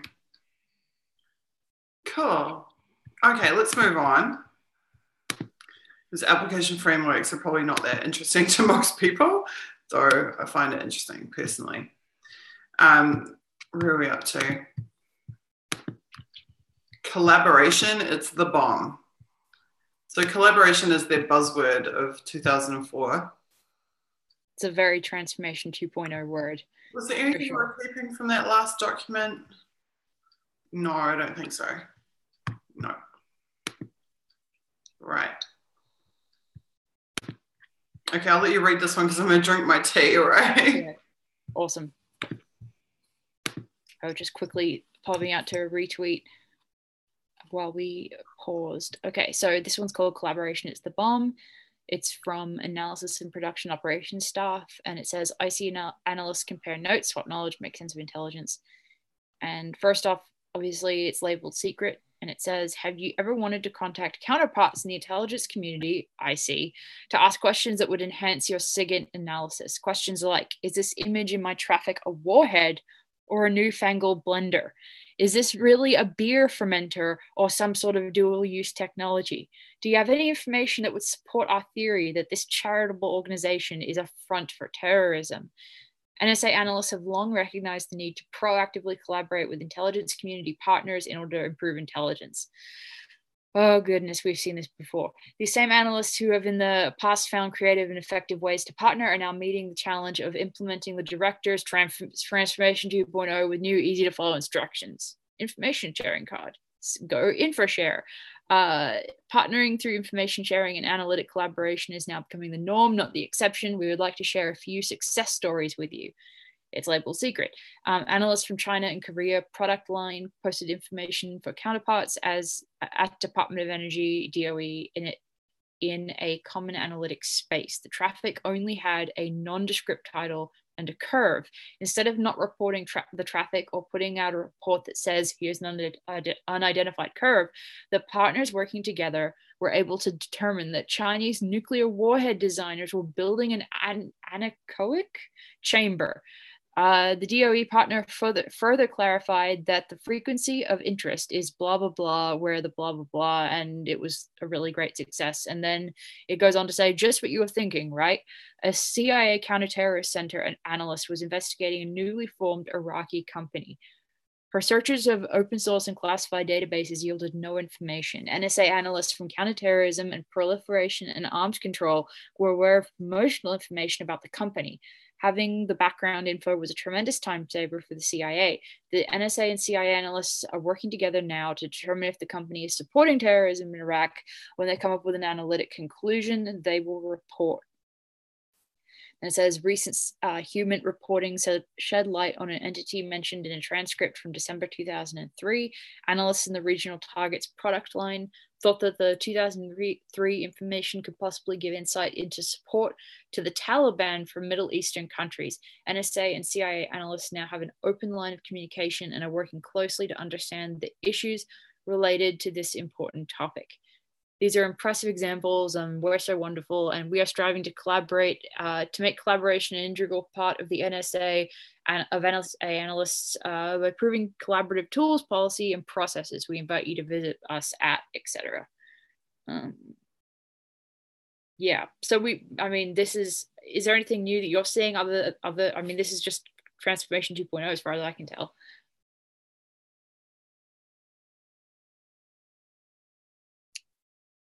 Looks like Susie's muted. I'm just going to have to plug my computer in really fast or we're going to lose our phone.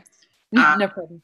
I think the most interesting part of that document is where they want people to write collaboration records to document their collaboration with the other agencies. I expect that would be about more than just so they can write promotional letters in SIDToday. And I'll be right back. Totally agreed. Not a problem. I will check chat and see where we're at while you step away, and definitely charge your computer again because we don't want to lose Zoom. Okay, so Ron is saying at National Shield, which National Shield Tech. Scrolling back up. Literal. Kathy B says literal definition of spellbinder, event, or a person that attracts people's complete attention. Interesting. That's a good thing to note. The Fly is mentioning Black Pearl and wondering if Roadbed is done with at this point. And then just above that, Suzie asked for people to throw that edwardsnowden.com PDF into the Etherpad, and I hope that's been done. If not, I will add that later if it hasn't happened. While we're here, does anybody have any questions, comments, or just discussion for a minute? Because I don't want to go into new documents without Suzie here. We need to.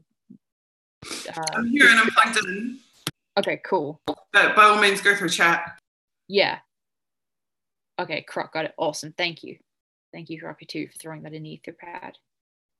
Yeah, because when I looked at it, that looked like a really interesting PDF. In fact, I'm going to share a screen for a minute on that PDF and just scroll through it really fast just so people can see it. Because I don't know that everybody in chat would have gotten a chance to look at it. 1 second.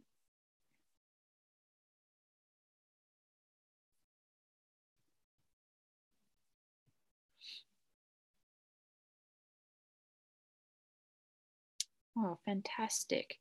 I love it when Google Chrome decides, or when Zoom decides that it won't share the correct tab that I have open.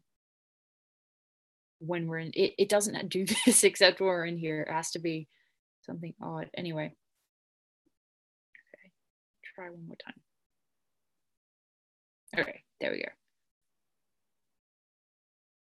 Okay, so this is one of the ones that came up with a result for, I believe it was Spellbinder. It wasn't the other one. And so I'm just scrolling through this for the benefit of those that are tech literate and can take a look at what Suzie saw earlier because she thought it was really interesting, and it's definitely a lot of information.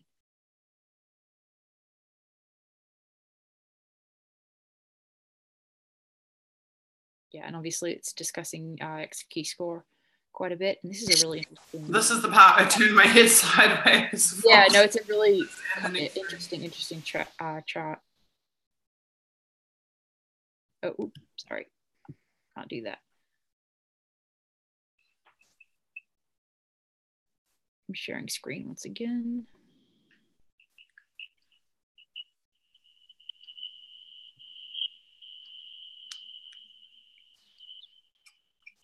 Yeah, no, I'm doing the same thing where I'm turning my head, trying to look at all these labels. Yeah, and there's Spellbinder here. If you can see my pointer, it's right there. Scrolling down through, okay. More of that. Wow, there's a lot here.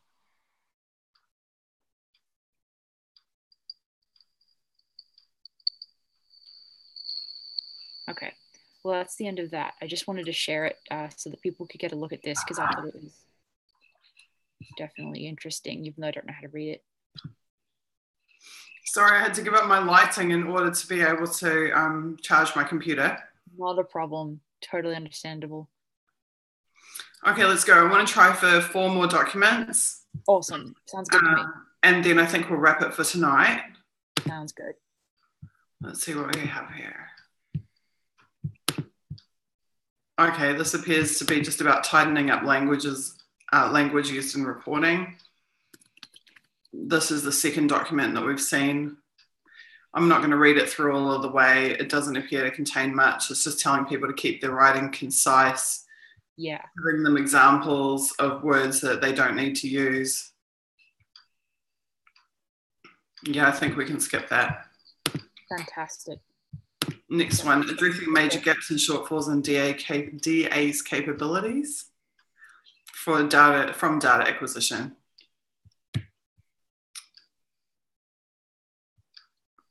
Talking about requirements process.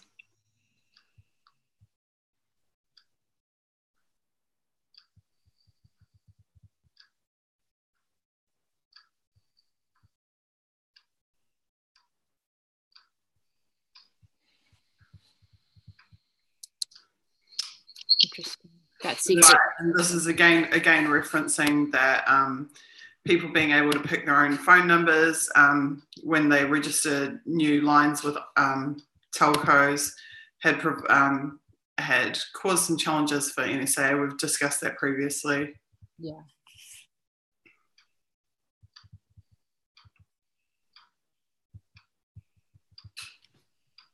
I don't see anything there that's interesting at all.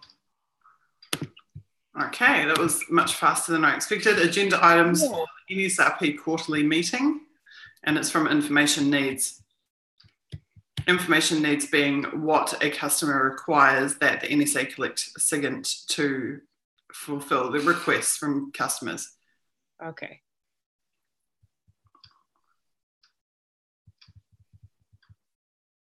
They've established a quarterly meeting. They've had 4 meetings so far.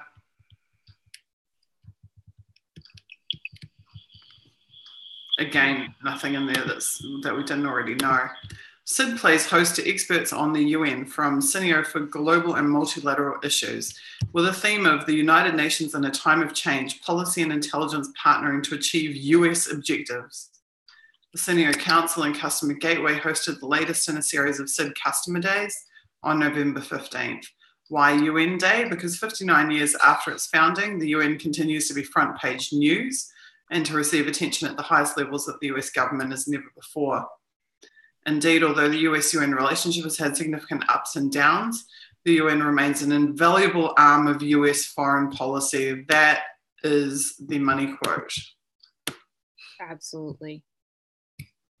So, just for those of you who have not seen the previous Decipher episodes about the US has a mission to the UN, which it calls the US-UN mission. At this time, it was the ambassador to the UN for the USA was John Negroponte. Negroponte of the famous death squads in Latin America and then in Iraq fame. Yeah.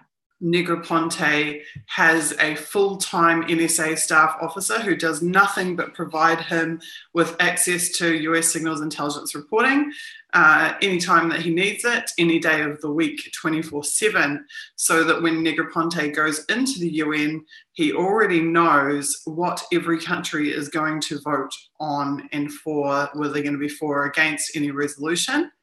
Basically, the US has used the spies to stack the deck in UN negotiations ahead of time.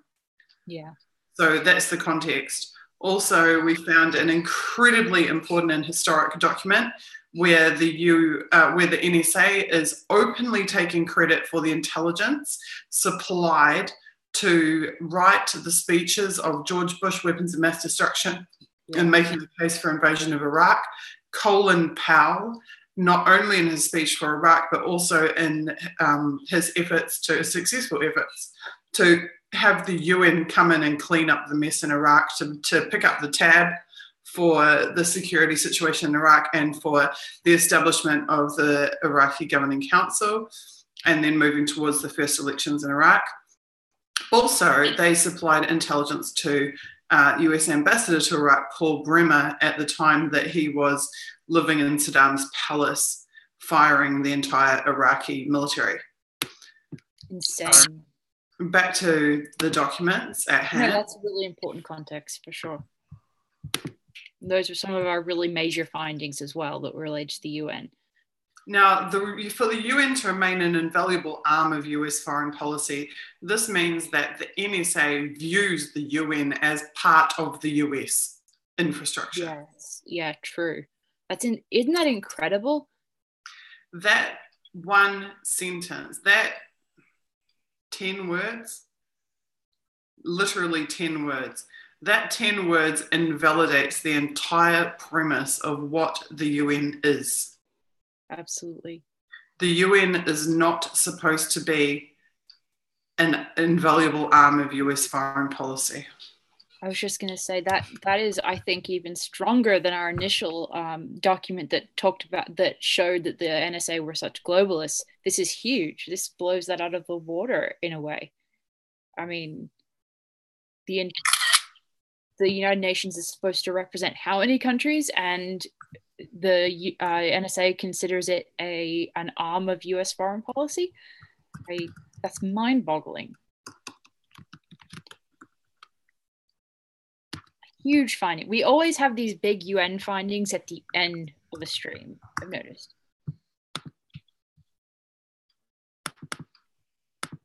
Absolutely crazy.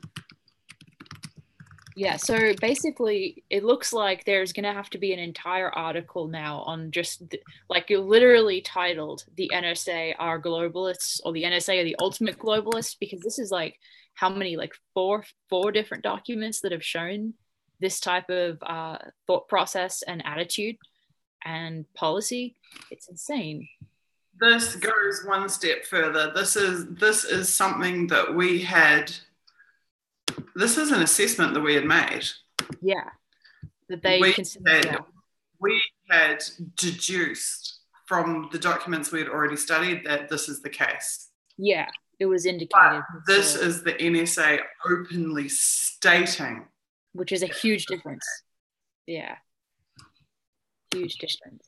I think the other day I said, there's a massive difference between thinking something and even, being able to logically deduce it versus being able to versus having the evidence to demonstrate it. So the UN remains an invaluable arm of US foreign policy. Even while it faces some of the greatest institutional challenges of its history, corruption scandals, a potentially massive reform effort, and a rethinking of its modus operandi after the August 19th, 2003 bombing of UN headquarters in Baghdad. That contextualizes the bombing of the UN headquarters, because what that suggests is that the Iraqis knew and understood that the UN was in fact the US. True. That the UN presence in Iraq was directly attributable to the US.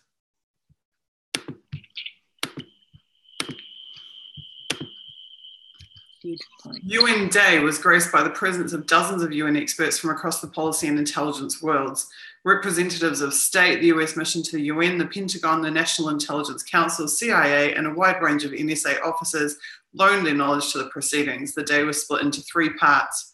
Morning sessions, including an introduction by Charlie Mills, a keynote address by US Representative to the UN for Management and Reform, Patrick Kennedy. Oh, do you know the background of that name a little bit? No, I don't at all. Patrick. Wait. Please tell me that can't be the same Patrick Kennedy I'm thinking. No, I'm not talking about Pat Kennedy. I mean, okay. I'll have to look this up separately. We've done a story that included a Patrick Kennedy, and I don't know that it's the same person. So I'll have to look that up later. Continue. NSA perspective by Deputy International Security Issues Production Manager, someone, and a policymaker's view of UN-related SIGINT by State UN Policy Affairs Director, someone, UN Political Affairs. So the Department of State also has UN-focused personnel, as well as the NSA.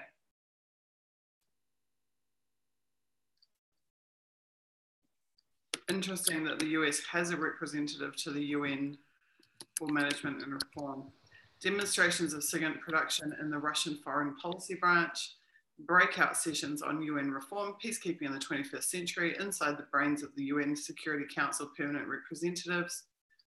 Oh, that's creepy. Inside the brains of the UN Security Council permanent representatives, which would be one from each of the Security Council permanent member states. Russia, China, United States, United Kingdom. Who else? Who are the other permanent members of the Security Council? They're the ones with veto rights. I'm just looking something up really fast about Patrick Kennedy. I'm not thinking of the famous Patrick Kennedy. I'm thinking of somebody, State Department, Under Secretary of State Management. And I want to know if that's the same guy. Changes to the UN psyche since the bombing and the UN General Assembly, US priorities and related issues. The breakout sessions were facilitated not only by NSAs, but by members of state, the CIA and the National Intelligence Committee.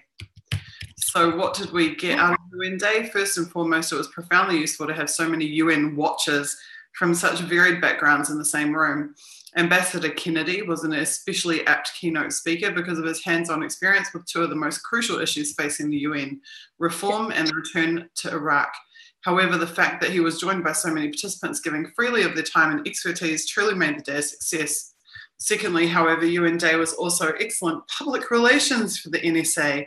Our analysts had a chance to exhibit their UN expertise in the plenary and breakout sessions, while the demonstrations from the Office of Russia showed our outside guests what a labour of time and skill it is to produce the SIGINT reporting that they read and use every day. But just as importantly, myriad NSAers worked diligently to ensure that our guests had a smoothly running, edifying and enjoyable day. As someone alluded to in her talk, it takes a village, it takes a village to produce UN-related product for UN watching customers. That is just creepy. It also took a village to make UN Day come off.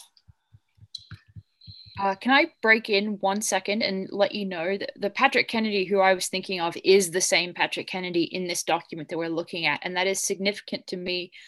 He was the Undersecretary for State Management. He was appointed by, I believe he was appointed by Bill Clinton, and I have the wiki page for him up.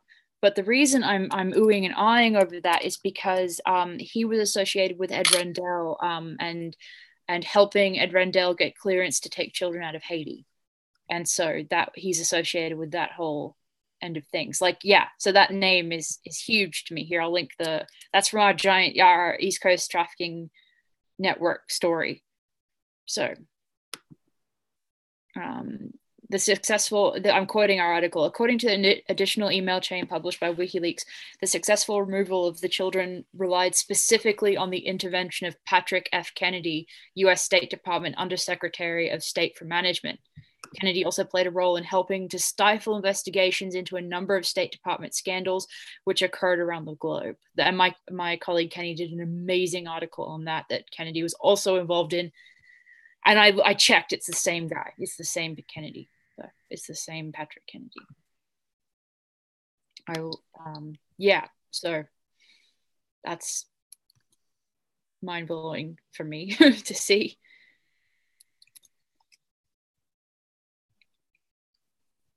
Linking into Zoom.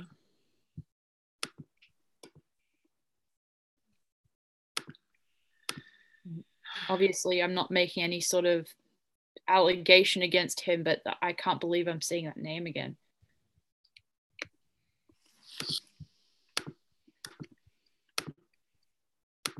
And then I'm linking the other article that he's associated with, which is titled, it's an older article. We did it on early last year, and it's titled The Watergate Style Break-In That Covered Up Shocking Wave of Clinton's State Department Scandals. And if I am correct, he's mentioned a number of times in that article, and it says, in June 2011, in response to allegations and information obtained by an agent, Ambassador Goodman was recalled to Washington, D.C., where he met with State for Management Patrick Kennedy, then Chief of Staff and Counselor to Secretary of State Cheryl Mills. Wow. He was deeply involved in this article. Okay, I won't read the whole thing, but that is huge. I'm impressed with your finding. I'm not impressed with this US attitude towards the UN. They fully expect the UN to exist for no other reason than to do what suits the US. Yeah. It is a total violation of the founding charter and purpose of the UN and the mandate of the UN. Absolutely. And that's bigger than one individual guy that's involved with a couple scandals. But yeah, sorry, that just surprised me. But guys, I just tweeted 2 really important tweets about that finding. It would be really cool if you'd go have a look at my timeline and help to retweet those. I'd really appreciate it. I think those are extremely significant findings. Definitely. I'm just going to put those in my notes for writing up on batch 4. Definitely.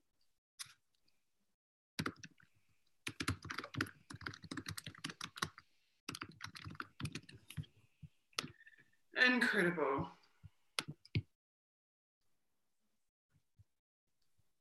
It takes a village to produce UN-related product for our UN-watching customers. Wow, that is just incredible. Absolutely. And we are finishing at document number 210. Awesome. So that means we only have really well. We only have 40 to go. Really well. Yeah. Yeah, 41 to go, and then we'll finish the batch. Wow. Okay, let's have a look through chat. If you guys have any questions for us, now's the time.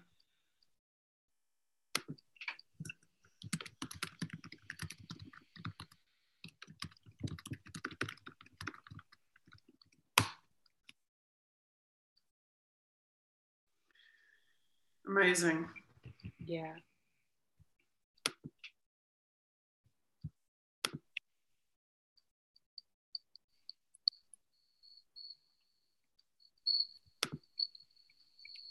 Yeah, you guys have been amazing in chat. Thank you so much.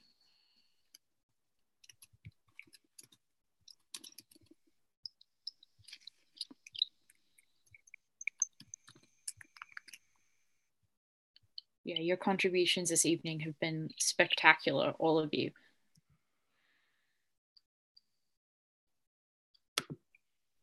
I can't believe we're finding, I mean, I guess it shouldn't be surprising, but I can't believe we're finding more explosive content on the UN.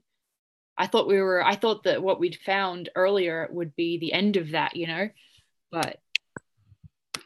The picture just keeps evolving and evolving. Yeah. Really, it's amazing. I would love to go back and cut together all of the UN stuff Yeah. from the episodes into one video, because more so than probably anything else, that has completely changed how I view the UN, what it is, what it does. We talk about politics being reality TV, but the UN is reality TV. When we sit and watch, that's the net impact of what we've learned from these documents about the UN, that the entire thing is a farce. They know who's going to vote for what before they even walk in the door. And the fact that they see it as the extension of the US government. They're openly admitting this, that the UN exists to serve US foreign policy aims. Isn't unbelievable? Yeah, no, I mean, I run out of adjectives when it's a finding this huge. Like, I can babble for a long time, but when a finding is that mind-blowing, I run out of words to even respond to it, because it's just insane. Incredible. I think that and the global network stuff, where they're openly admitting that they're creating a system of global control, are right up there. Definitely. And I think that's a really great, obvious, fantastic example of the fact that so much in the Snowden files is really, really important in ways that don't just address, mass surveillance of, domestic spying by the NSA. So. We've been asked, do you know anything about Deepwater Point? Cal Turachik is saying the UN is a cleanup crew, right? Well, that's exactly what we found in these documents. So in the documents, the NSA helped Colin Powell to prepare his case, specifically, not just to prepare his case in his speech, which they did, but even told him which countries were going to vote for or against the US resolution to get the UN involved in Iraq, to get them to commit billions of dollars of UN resources to coming in and cleaning up the mess from the US invasion of Iraq. And considering that the vast majority of countries were not in support of, remember, they were in support of the invasion of Afghanistan post-2011. They were not in support of the invasion of Iraq. So for the US to then use SIGINT to convince the UN to come into Iraq and get involved in the security and the governance is just unbelievable. It's basically them palming off not just the responsibility, but the fiscal liability for the Iraq war onto the United Nations and onto the member countries who pay. The member countries' financial contributions to the UN are the money, the resources that are then spent on Iraq by the UN to clean up a war by the US that nobody agreed with in the first place. So that's how deeply embedded the spying all is in subverting the UN process and mandate and purpose and charter. Remember, the UN was founded to prevent war. And what it has become is a mechanism to facilitate and to offset the costs of. Yeah, outsource war. Discount war. It's unbelievable. We talk about outsourcing to paramilitary organizations. Now we're going to have to talk about outsourcing to the UN.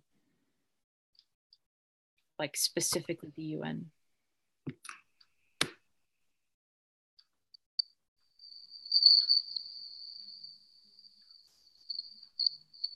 Thank you to you guys who are answering each other's questions and giving each other information. I really appreciate it. Yeah. It's awesome. RSFO says, of course, the EU is a competitor. Fuck the EU, remember. RSFO, if you have not seen it, there is an NSA strategy document we found where they listed the EU as the number one threat, the number one strategic threat to US foreign policy and economic supremacy. They listed the EU as a bigger threat than China, as a bigger threat than terrorism, and as a bigger threat than destabilized third world countries with tin pot dictators. So that's how obsessed they were with destabilizing the EU. They said the expanding EU was the number one threat to US supremacy. That was a 2002 document, I believe, and it was a strategy document for 2006 to 2010, which precedes the migrant crisis, the destabilization of Libya, et cetera, et cetera, et cetera. So you're spot on. That fuck the EU was more than just Victoria Nuland mouthing off. That was a direct reflection of US strategic foreign policy, was to destabilize the EU, to prevent it from expanding, prevent it from becoming a stronger economic bloc, which it was becoming than the US. I also wrote an article, an extensive article that sources a lot of CIA information and others. Yeah, fuck the EU was policy, absolutely. My article is called The Agenda to Destabilize Europe. Written on ContraSpin. If you go and look that up, you'll find a ton of information that is relevant there. Absolutely, OcuWorld. OcuWorld says the massive refugee crisis was US-engineered event with help from Turkey. That's absolutely true. In my article, The Agenda to Destabilize Europe, I quoted, ironically, from a UN session, Gaddafi openly telling the Western leaders, if you destabilize Libya, if you take out our control and power over Libya's borders, he says, Europe will become black within the shortest possible time. Those are his direct words. He says migrants will flow from the Horn of Africa and Central Africa into Europe and will destroy Europe. So you're completely correct, OcuWorld. The migrant crisis was deliberately inflicted upon Europe. And the fact that European nations, while suffering under the effects of that, continue to support US imperialist wars is despicable and disgusting and self-defeating. Completely self-defeating. Where are the US drones launching from? Germany. Germany that took, what, 900,000 refugees and counting? It's ridiculous. I threw your article into chat so that people can take a look at it. Thank you so much for that. Not a problem. No, that's hugely relevant and informative for what we're looking at right now. People are having the most awesome conversations. I'm really impressed. Yeah, no, it's been amazing this evening. Not that you guys aren't always amazing. It's just been so much that I can't even keep up with what you're saying. That's another good point. RSFO says, again, the sanctions against Russia, of course, counter-sanctions from Russia against the EU, and the USA is not unhappy about that. Oh, yeah, that makes sense. Protect What's True. I know that article isn't on Steemit yet, but I will put it up this week. And I will include when I post my articles to Steemit, I try to contextualize them. So I'll give some updated information about what we found in Decipher and stuff, and then post the article. I had an amusing incident yesterday where I was accused of plagiarizing my own work. Yeah. I thought that was pretty hilarious. Yeah. Considering my Steam It post actually outright stated, this is my own article that I'm posting, and if you click on the link, you will see my name as the author. But oh well, if that's all they can come up with to defame me, that's pretty desperate. Yeah, no, really, that has to be the character assassination attempt that they make when they have nothing else to use against you. It's really pathetic. Okay, guys, I think we're going to love you and leave you now. We will be back again on Friday your time and on Saturday my time. Yep. Thank you for keeping us company. Thank you for caring about these issues. And thank you in advance for telling everybody that you know that we are here and that we're doing this, because the media will not tell them. Absolutely. As we said to Kathy B last time. Thank you so much. Yeah, you guys are our media team, you know, because we're independent and we aren't sponsored by the corporate plutocracy. So we appreciate everyone sharing. And also, if you choose to support us, we have a Patreon. It's Patreon/DecipherU if you want to. No pressure. If you can't afford it, do not worry about it. You guys are wonderful, just being you. So I'm just throwing that out there in case people wanted to donate anyway. That's where you can.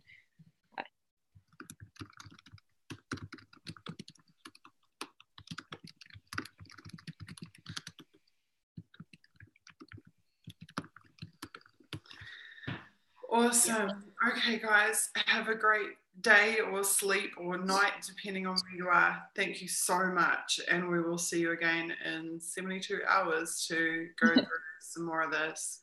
Thank you, everyone. Thank you, Fly. Thank you, Cockatoo. Thank you, everyone. Good night. Bye, everyone.